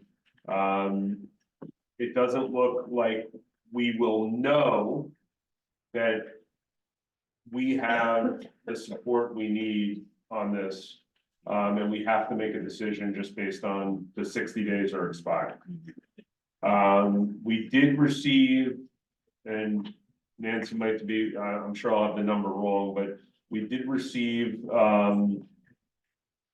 some help on state health benefits. That was something we did receive, but then we found out state health benefits are going up, I think 17%. 17.2. So the help that we thought we were getting really didn't give us any help. So we're at a point now, we have to make a decision. Just as, so you know, the decision isn't gonna be made tonight. Because we have to prepare a resolution. And since there was a 3 and a 5 year contract and there were so many different choices for us to make, we would have had to prepare like 14 different resolutions for tonight, which didn't seem reasonable. So you'll also see on tonight that, we're looking to set a special meeting for, I think, for next week. Next Wednesday, I believe. That's what it's about, but what we discussed tonight kind of get to a agreement on is what direction we're going with the trash contract. I can tell you where my support would be. Obviously, I don't vote unless there's a tie. But personally, based on our financial situation, as it relates to the state appropriations cap and future expenditures that we need to have, I would go to bi-weekly recycling. I would not remove the second garbage day. You know, I see bi-weekly recycling as something that could be manageable. I see second garbage day as something where your garbage is gonna smell no matter what you do in the summer. And I think to pull off both Band-Aids in the same contract year, I think is asking a little bit too much of our residents. So to balance it out, that's where I would be. And after that, 3 or 5 year, I could be pushed either way. I'd actually, you know, I think I'd probably go 5 year. Just because once we reset the contract, we know where our appropriations cap is.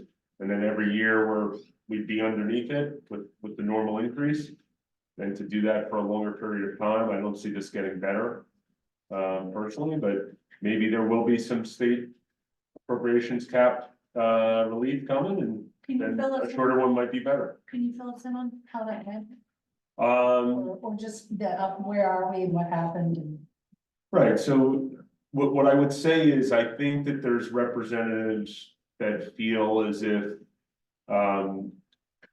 there does need to be an intervention to the state appropriations cap, but if there is, it's not gonna be done by the time we have to make the decision. Okay, Which is a week or two from now. So based on that, if we were to make a decision now. And you didn't get that relief, and you didn't get that reform, we could potentially be putting ourselves in a very, very difficult. Financial decision, and then that could be us having to make decisions for our residents and for our community that are much, much harder than just going to bi-weekly recycling.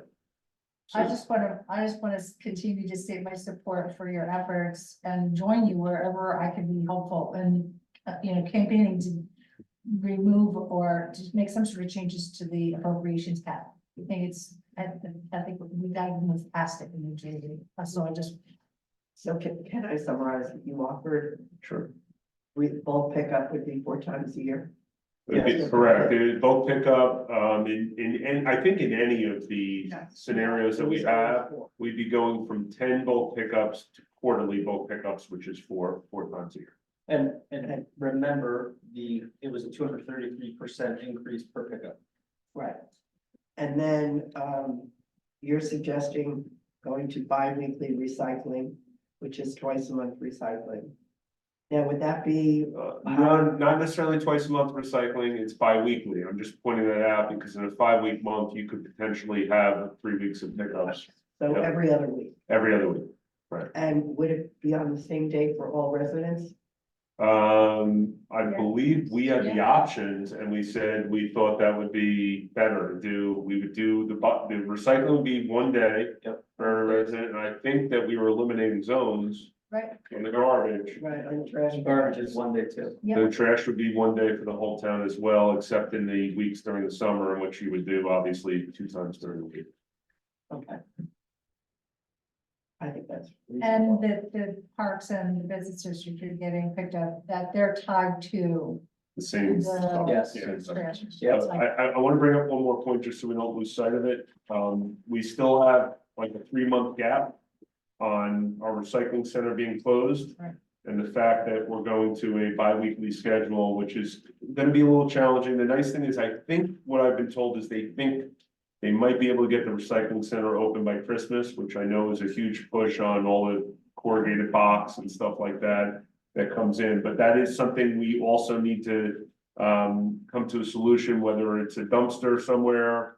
I know we discussed different places and there was different thoughts on what was best.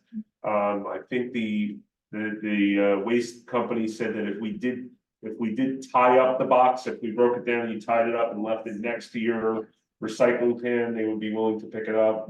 But that's another part of the program. If we do go bi-weekly here, that we do need to, and I think we want to have that sort of, figured out by the 19th or the 21st when we have this special meeting. So we can give direction not only to the vendor, but also obviously to our residents. This is, how we're moving forward. So, some thoughts? Yeah, sure. To my surprise, I've experimented with our at-home recycle, and as long as I make plans for my cardboard, the bi-weekly recycle works for me, obviously, it's just my skill. But I wasn't sure that would be the case, so that's why I've been experimenting and holding my recycle. So I do think it's critical that we make sure we have a place for our residents to take cardboard. Because nobody's gonna get their cardboard in their recycle twice, every other week. It's not gonna fit. But I also wanted to say that I don't really like this contract.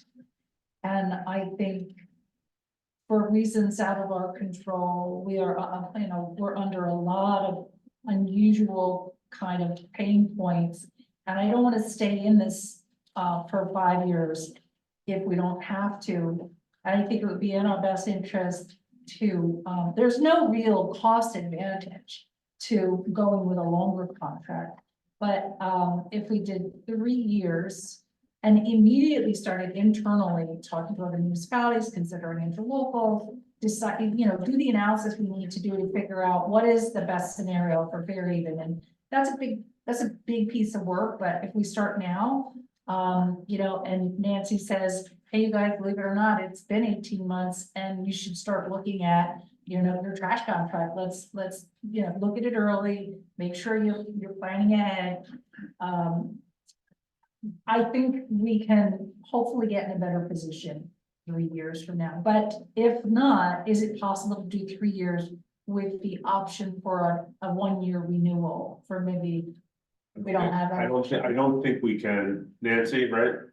We don't have that. Yeah, we can. No, I think I still say 3 years, personally, but I want to hear what you guys have to say. So the only point on that, and I want to hear what everyone says too, Yeah. on the 3-year where you said there's no cost advantage, to me, I'm assuming that the state appropriations cap doesn't change. That's the only advantage I was saying is, you know, that you're, once we've Yeah. made the changes we need to make, based on our waste, the waste in its own will not take us out of cap then for 5 years. That was my thought. If we're gonna start talking to everyone for 3 years, I mean, I get that approach. As long as there's other municipalities that have contracts right now that are gonna end within 3 years of us. Because if they're longer than we are, then we're not gonna be able to necessarily sync up with them. If we had those 1-year increments to play with, that would help us sync up with, I mean, With really, someone else. municipality to look at right now is Middletown, and would defer to, you know, Chris's relationships, Yeah, there was one, I think Little Silver, if we did 3-year, mhm. would match up with us. The 3 or 5. Great. Little summers will match up with us after 3 years. After 3. And then the 3 + 1 + 1, which is, I ran the analysis assuming that was a scenario, but it's not. Yeah. So throw that out. So I think it was just Little Silver in 3 years. But I don't know, do you still have the email? You heard them? No, I was not here, but I could probably, I still have it on the other email server. Hey, Nancy, if we were in the 5-year contract and wanted to back out, you know, 3.5 years in, is there mechanisms in the contract to do that? I would have to read it a little more carefully. Off the top of my head, I mean, there's always something in a contract that you could get out of, right? There's some way with enough notice, but off the top of my head, I don't know. And the reason there's no 1 + 1 is because we didn't include that in the RFP. Good. Before we're talking about the length of the contract now, before we even get deep into that conversation, if it needs to go deep, let me just ask, is there anyone that doesn't agree with biweekly and wants to do less than that or more than that? Or are we all on the same page on that? I agree with that. We're good with that, Michael? I think we can afford to do it. Honestly, it's not my favorite, but I agree. I don't think we can afford not to do it. Okay, so that side of it, yeah, now I think the conversation, obviously, we were on 3 to 5. I don't know if anyone wants to, you know, just make a call and what your position is, and we'll see Now go if back we and have. forth. There's pros and cons. Yeah. Year 4 is a 4.5% increase or 4% increase, right? Versus years 2, 3, and 5. So let's see, in 5-year scenario, 4 of the 5 years were below the cap. There were 2% And then there was increases. 1 that was slightly over, I think. 4, yeah. So you know, you would have a natural buffer built in for those 5 years. Your expense base would be growing slower than the cap rate increase, but it reduces flexibility. And listen, I've obviously advocated, I said probably I'd go for 5, I stated that, but I'd say one of the reasons to go for 3 is if there was reform on the cap. You know, it might make things a little bit easier 3 years from now if you wanted to just renegotiate the contract and do something different. There's 2 primary reasons why I'm comfortable with 3. 1, Little Silver, and potentially coordination there too. We have a phenomenal borough staff. Yep. And they can make this a priority irrespective of governing body turnover, which happens every year. Yeah. So I'm looking at you. Yeah, and I have, New York, and I right? have a very good relationship with the borough administrator, Tim Burke, so. we've done Yeah, it for a long time. could you check that between now and next Wednesday? Because remember the one-armed bandit, do we sync up with them, all that Text right now. logistics? And maybe if they have an appetite for that plan as well, Yes, maybe they don't They want do. to. to know, Well, they brought it up. We already had that conversation with us. right, but if we're one-armed bandits and they're not. They don't wanna spend the money to become one-armed bandits, that's not a Right. synergy. They could say they wanna do it, but then we're stuck with garbage cans that, Unless we want to make a capital improvement on garbage cans that are not lawn bandits, and capital is outside the cap. This, I'm not saying yeah. it's a what we showstopper, do, I'm just saying what there's we a. do with all our cans. Sell it. You do But like a this public is- rush. Yeah, this is what this goes into the whole analysis, like, these are good questions, we should start, Yesterday. yes. Well, we'll start August Start 22nd. yesterday. Because, and I wanna flag something Nancy said, because she gives us good advice along the way. If we start the process early and we put our bid out, and we don't like what we've gotten back. If we do it with enough lead time, we can repackage it and put it out again. Reject twice and then go to negotiations the third time. So, we have multiple reasons to I start like with. 3 years. Yeah. Yeah, I like So 3 years. it sounds like, I vote 3 year. yeah, I'm obviously the minority, so I think we're thinking of 3 years, but we also want information from Little Silver. As far as In Middletown. if it, as far as one arm bandit and when their contract's done, and then honestly, any other municipality. Yeah, anyhow. That, Correct, because if other municipalities do it in-house and we contract with them, then it's an interlocal out of cap. Chris, I think we also want to if we're going 3 years, which it sounds like we are. I think we want to advertise to all the other administrators that this is the new date that our contract's gonna be up. So that they know it, when they plan their contract, maybe they could advertise to the same date. All right, are we good? Yeah. Well done, Mike. Yeah, when are we having our meeting? I think that's on later. Can we discuss Later. that now or no? I think that's part of the consent agenda. It is. Let's wait till the consent agenda, we'll discuss that one. Good job, everybody. This is Michael, do you have anything before I move forward?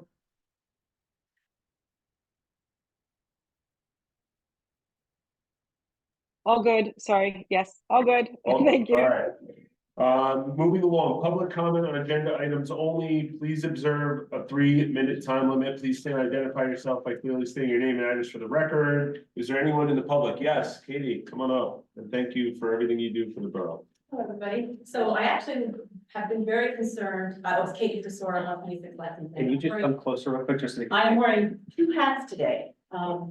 One hat is my 180 days a year that I'm crossing guard. And 180 days mornings, I watch kids on motorized. So I have some data there. And number 2, obviously my first aid hat. And I'm not here, the punitive and the resolution for how to, the rules and all that, it's not, I'm not here to discuss that, but I want to pick up something that Councilman, Barbera said. And that is, what I'm observing is the behaviors that these kids have when they get on these bikes.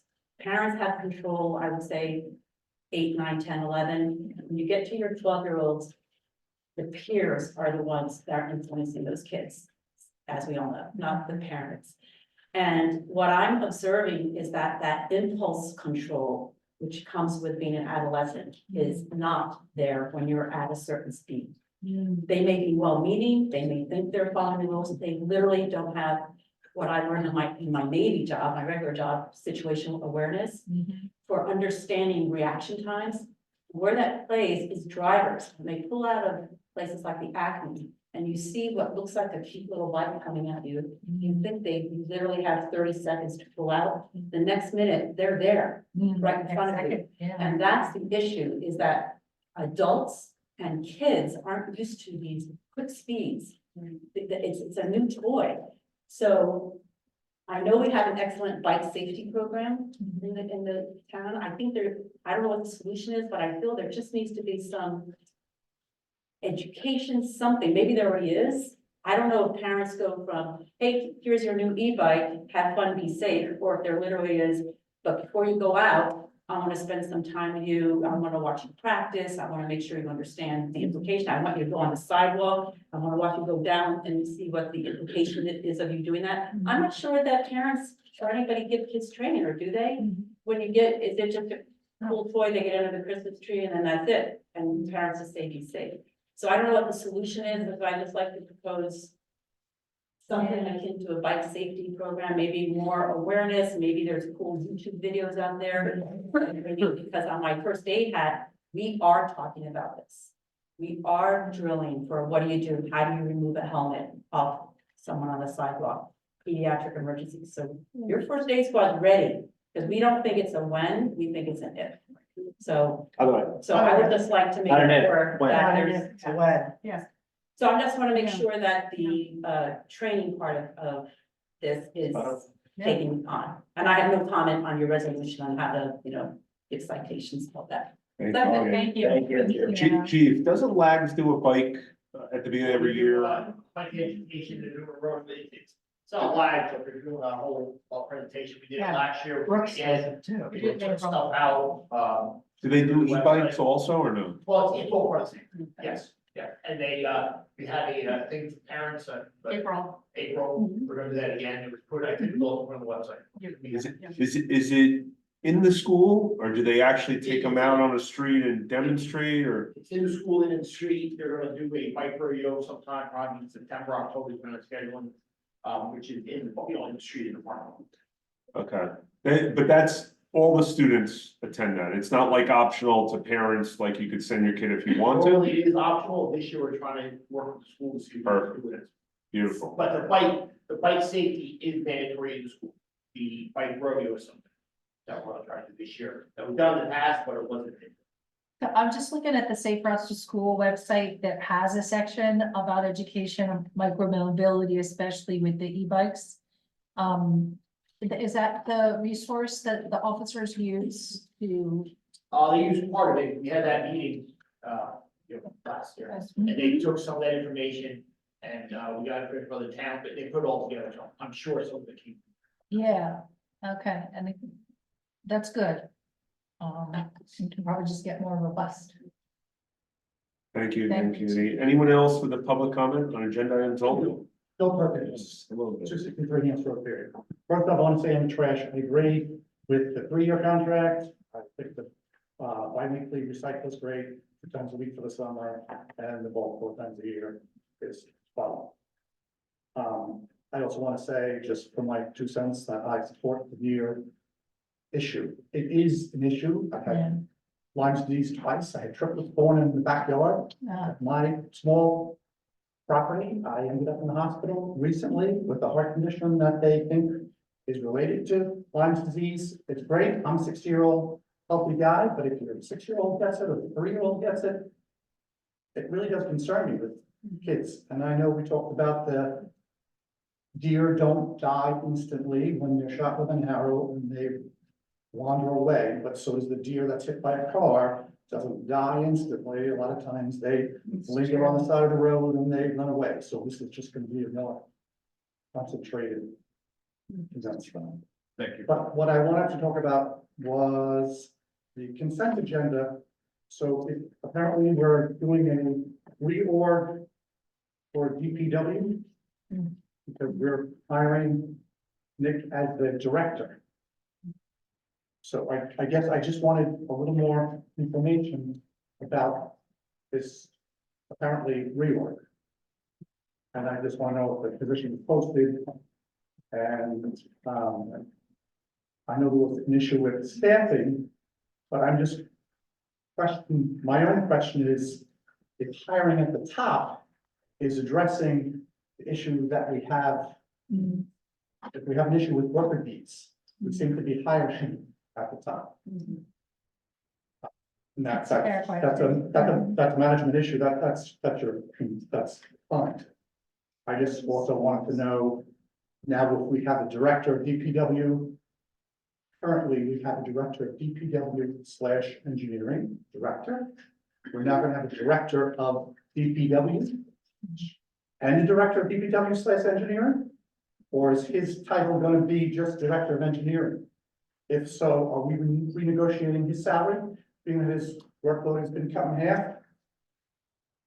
It's a question. And then are these new directors going to need assistant directors, since we currently have assistant directors? Which is another beefing up of staff. And then this all goes, Bill, They're fair questions. yes. It's just on time. where do you see that on the consent agenda? 2024, 205, under 12. That's after It was an exec. add-on, I'm guessing. Oh, I didn't get that. It's on your agenda. After executive session. Oh, after executive session down the bottom, okay, understood. I didn't see that. So if we could. Just. I just love some clarification to any of those, all of us. So you can always speak, you can't speak as to anything. I'm not looking at salary or whatever else, but obviously we. If you want to address, if you want to address, I mean, this is all public comments and there. It's not really a question and answer session, but if you'd like to address it, just address. Why you decide to hire on the top or. Why you make This it. this is all set, and I appreciate the question, I think it's a fair question. I think I'd prefer to go into executive session first before I gave a more detailed answer, but we're trying to be as efficient as we can possibly be Okay. at the DPW. That, and as part of that, we looked at the entire facility, all the workers, the way that it currently is set up, the way that we eventually want it to be set up, and this somewhat Don't get me reflects. wrong, I'm not saying a bad thing, I'm just This is, saying this is we a took one partial position result. That made it two, which Right. could then be four. This is a partial result of that process. That's what I would say. Okay. Yeah. I just, eyes wide open, because then later on, when we talk about state benefits and pensions, it all Absolutely, comes back to roost. 100%. And then everybody's surprised when the big bill comes in the end, so. And it's also why we have to make tough decisions on other things that affect our residents, and we understand it. Yep, Thank you. thank you, Bill. Is there anyone else? Public comment on agenda items only? Allison? No one currently has their hand up. Okay, moving along to approval of minutes from July 22nd, 2024 regular meeting. Motion to approve. Second. Allison, may I please have a roll call? Ruth Blazer just raised her hand as you're closing out. Do you want to go right? We get her, can we ask her real quick if it has something to do with something we're gonna vote on? Or we've already voted on? You mean on the agenda? Yeah, if she has something that could affect one of our opinions, then we'll take it. Otherwise, we'll do good of the borough. Ruth, can you unmute?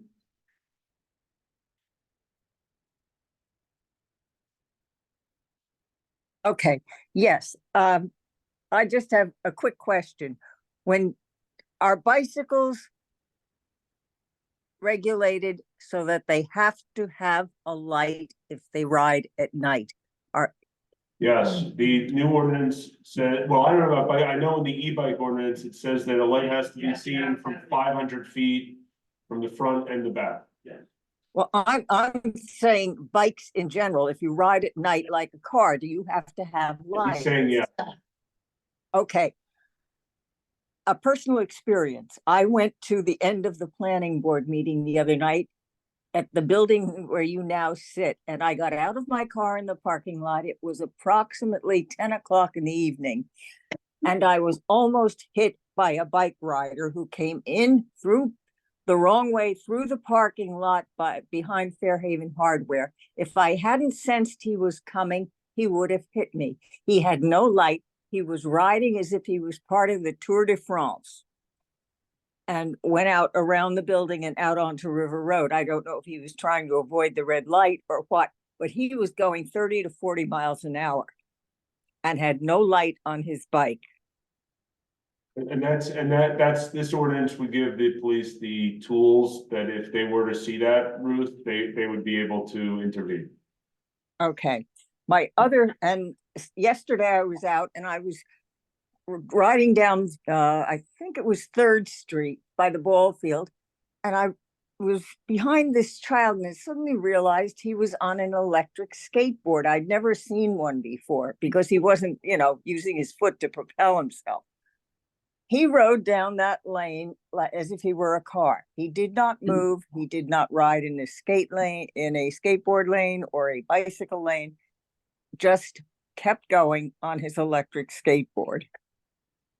So I don't know if you regulate those. Maybe we just add the word skateboard to that same, it's the same. That's a 4-wheel. Yeah, well, just use the word skateboard. Use the word skateboard. I would put it in there. Why not? If it's I don't mean to be, like, then you have the one wheel skateboards. what's a one-wheel Yeah, skateboard? My see the- kids have a Oh, you mean like a hover? two-wheel. No, it's not a hoverboard. Hoverboard's a two-wheel where you lean forward back. Listen, we could address skateboards later. I Yeah. think we've all seen that bikes are an issue. Correct. Skateboards. We can get to. This guy's- Ruth, that was a good idea. I thought you were calling to. Okay, take the all right, credit now, for and all I the wanted- DPW. I want to discuss the deer too. You Okay. said that you really don't want to do anything about them unless something else exacerbates the problem. You didn't even discuss deer ticks. We didn't say that yet, and, but I hear you about the deer tick. I think Bill just made a pretty, memorable, statement about Lyme's disease and the deer ticks. We're aware. Okay, and my Yep. fourth one is sort of, I told you so. A little while back, when we went to contract pickup of garbage, I said, my father taught me to never give up my options. When you gave up in-town collection, you gave up your options, and that's part of why you find yourself in the problem you're in. Thank you, good evening. Pure. Yeah. Thank you, Ruth. Moving along. Motion to approve the 2022 July regular meeting minutes. Good. Second. Allison, may I please have a roll call? Councilmembers Paul, yes. Sally? Yes. Kelly? Yes. Yes. Barbara? Yes. Olson? Yes. Thank you. Moving along, hearing and adoption of ordinances 2024-11, amend ordinance number 2024-07, land use and development regulations to comply with NJDEP stormwater management rules. Do I have a motion to open? Motion to open. All in favor? Aye. Anyone opposed? Does anyone up here have anything on this before? No, does anyone in the public have a public comment on 2024-11? Allison, does anyone on Zoom? No. Do I have a motion to close? Sorry, Mayor, we talked about two amendments that are, that's not embedded in the draft yet, right? Okay, The stormwater management from earlier, yeah. that won't have anything to do with this. We're gonna, Completely separate. completely separate? Yep. Okay. This is just correcting something that That came back on. I recall, I just figured it would be worked into this, no? Okay. Do I have a motion to close? Motion to close. Second. All in favor? Aye. Anyone opposed? Do I have a motion to approve? Motion to approve. Second. Allison, may I please have a roll call? Members Paul? Yes. Sally? Yes. Kelly? Yes. Yes. Barbara? Yes. Olson? Yes. Thank you. 2024-12, create a capital ordinance for police car purchase. Do I have a motion to open? Motion to open. Second. All in favor? Aye. Anyone opposed? Anyone up here have anything on this? This was just one of the levers we pulled, right, during the budget to ensure that we could be on the appropriations cap. Does this commit us to buying a new car every year? Anyone in the public comment? Allison? No. Do I have a motion to close? Motion to close. Second. All in favor? Aye. Anyone opposed? Do I have a motion to approve? Motion to approve. Second. Allison, may I please have a roll call? Paul? Yes. Sally? Yes. Yes. Yeah. Barbara? Yes. Olson? Yes. Thank you. Facilities update, Councilman LaBarbera, Bicentennial Hall, Community Center plaque, and long-term parking lot design. Thanks, Mayor. Keep it short and sweet. Let Tracy and I know if you guys have any questions. The bid call update, CDBG approved going out to bid, which will be happening in the next week or so. I think we're looking to close bids on 29 August. Yep, it'll be advertised on this Friday. There'll be a pre-bid meeting on August 22nd, and opening the bids will be on the 29th. Awesome. So that's it for bid call. One thing, may I? Yeah, please. The one thing I've been tracking, and maybe you guys are too, we're waiting on Scott Ferguson's GC plan for the report maintenance. from the site visit. It's been some time. If we do need to go back, that's fine, but I don't want to lose that thread because ideally we initiate both bucket one and Yep. bucket two together. Spot on. And even Laura's work from the Goldstein partnership on the maintenance plan. So maybe we can follow up with Laura. Yeah, I'll do a follow-up email with them tomorrow. Great. Just one more thing too, just to give you an idea of the timeline for the work on Bicentennial Hall. Looks like they'll probably start sometime around October as a tentative date of October 1st to 24. Project completion is slated for February 20 to 25 and to close out the project by 5/2/25 final inspection. And to start refer to begin mobilization? Correct, yes. Okay. Community center plaque, I think we talked about this in the last meeting. Now you carried it. We carried it? Oh, so, where we left off was that, the previous governing body was on board with no plaque at the PD, no plaque at the DPW, and at the community center, we would do something of a plaque that we would agree to the content. So content of like, hey, established this date or a memorandum of X, right? So facilities committee will come up with a couple suggestions. I spoke with a couple of folks on this and they said, hey, what are your suggestions? So Tracy and I'll get that way. And Darrell Breckenridge also has to be included in that. That one was for the church memorial. Oh, I thought the school falls out. The The black school, yeah. Yeah, yeah. that's all, yep. And on that, we met with, a couple Fish Chapel representatives, started talking through the long-term parking lot design, as well as the pictures and the content of the memorial, some more to come on that. But, yes. That's it. Good, thank you. We are now at the consent agenda. We're talking about resolutions 2024-196 through 2024-204. Before I get into a vote, I'll just ask you guys, 19th to the 21st for a special meeting at 6 p.m. Do you want to specify what? Do you want to do it at 6? Would you rather? Will you be back on the 21st? Listen, yeah, I'm back on the 21st, but if I Oh, see you the. can Zoom it, you mean? I don't think so. The meeting is going to be by Zoom. Oh, maybe I can then. All right, well, whatever day works. I'd rather have more people rather than less, Well- just in case there's some. I'm still away. What about the 19th at 5:30? 21st doesn't work. 19 One- better. One point I just want to raise, Mayor. That the date and how much time we give ourselves is critical. Because we shouldn't do any communication or education of the public of what happens until we sign off and officially approve it. Right, so if we do the 19th, that then gives, 9 business days to do all the communication and everything ready. We don't want to have it go out ahead of time. Why can't we do it this week? I'm just curious. We're all here. I think you have school. You have work to, do. there's 48-hour notice, Yeah. I'll be away still. And the earlier you do it, the less likely I'll be able to do this because it's 5:30 in the morning, but don't base it on me. I'm just letting you know. Michael, are you back 19th? I'm not back till like the 26th, You're so no good 19th, right? I'm not. yeah, but You just said you weren't good? I'll be back on the 21st, but I'll be out on the 19th. Vacation. Can we do like, Michael, 21st?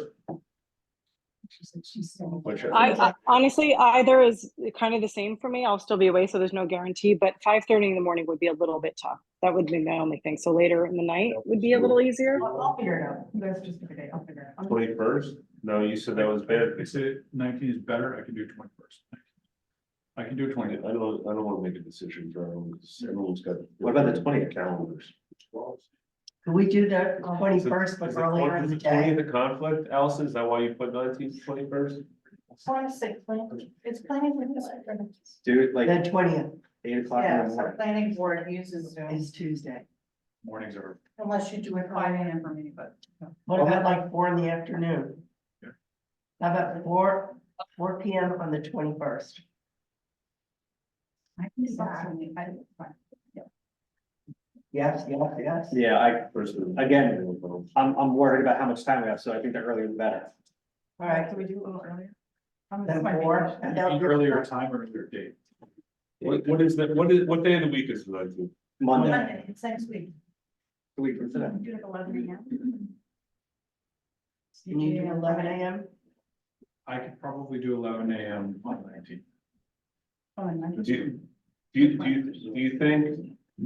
you think that's gonna be perceived as we're doing it at a time when people have tune in, or do you think we've already stated our position here and people know, they know our position? We're gonna vote right now, we know exactly. what we're gonna But vote. we also don't have any more time with the garbage. Company. Or 60 days are up with All that. right, all right, I just wanna make it clear to the public that, what the position up here, what it looks like it's going towards is bi-weekly recycling and a 3-year contract. Correct. That's where it's at. It's just,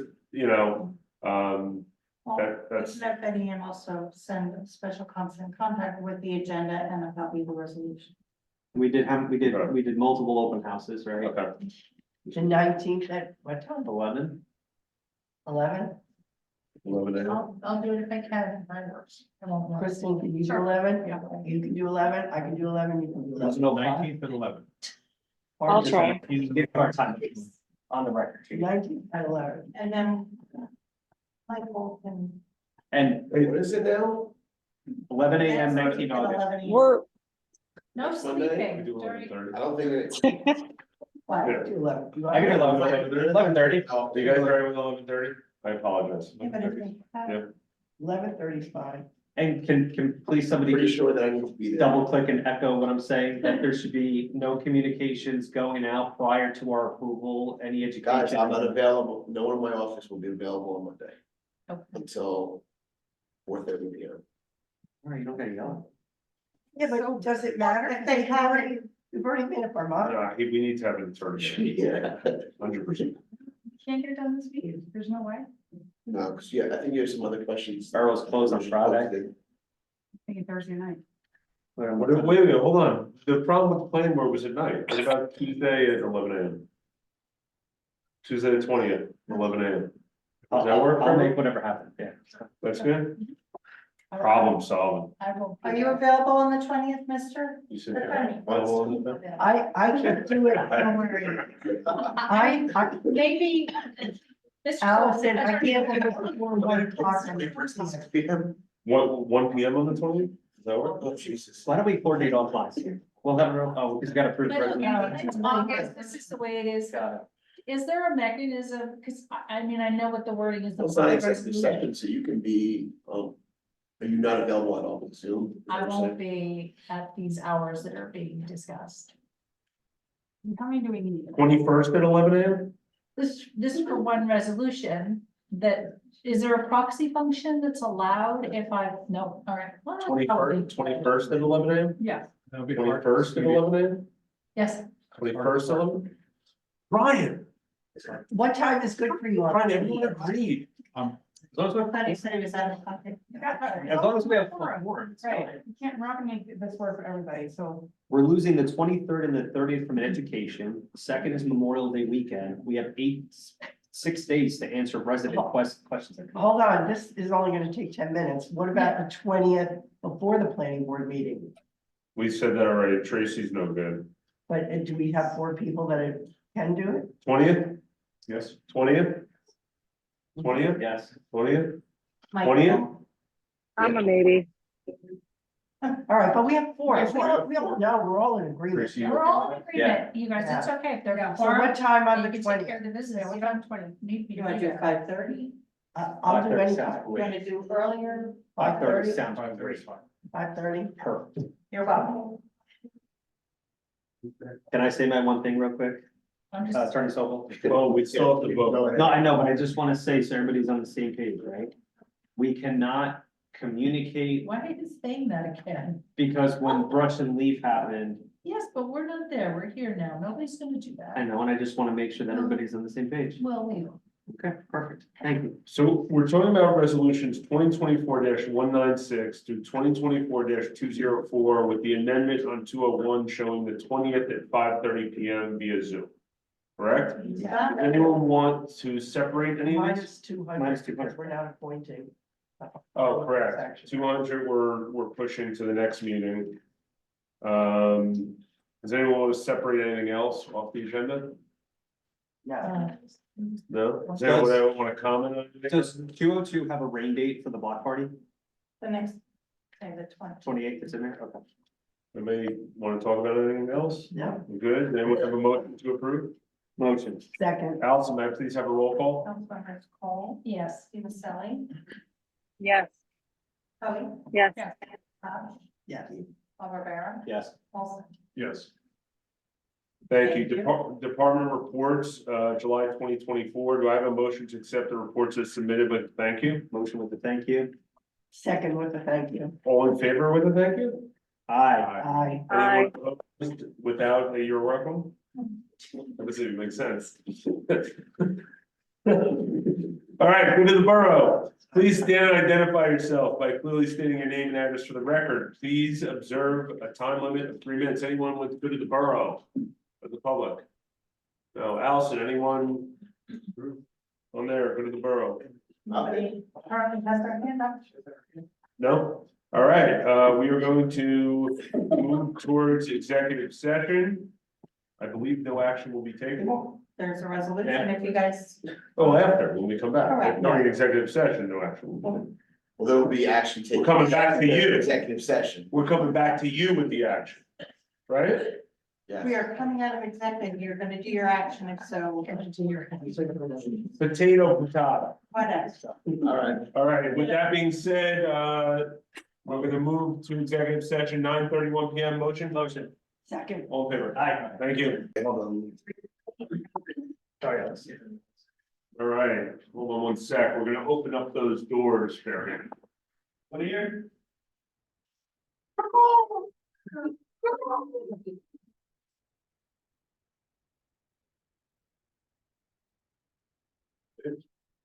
We are back.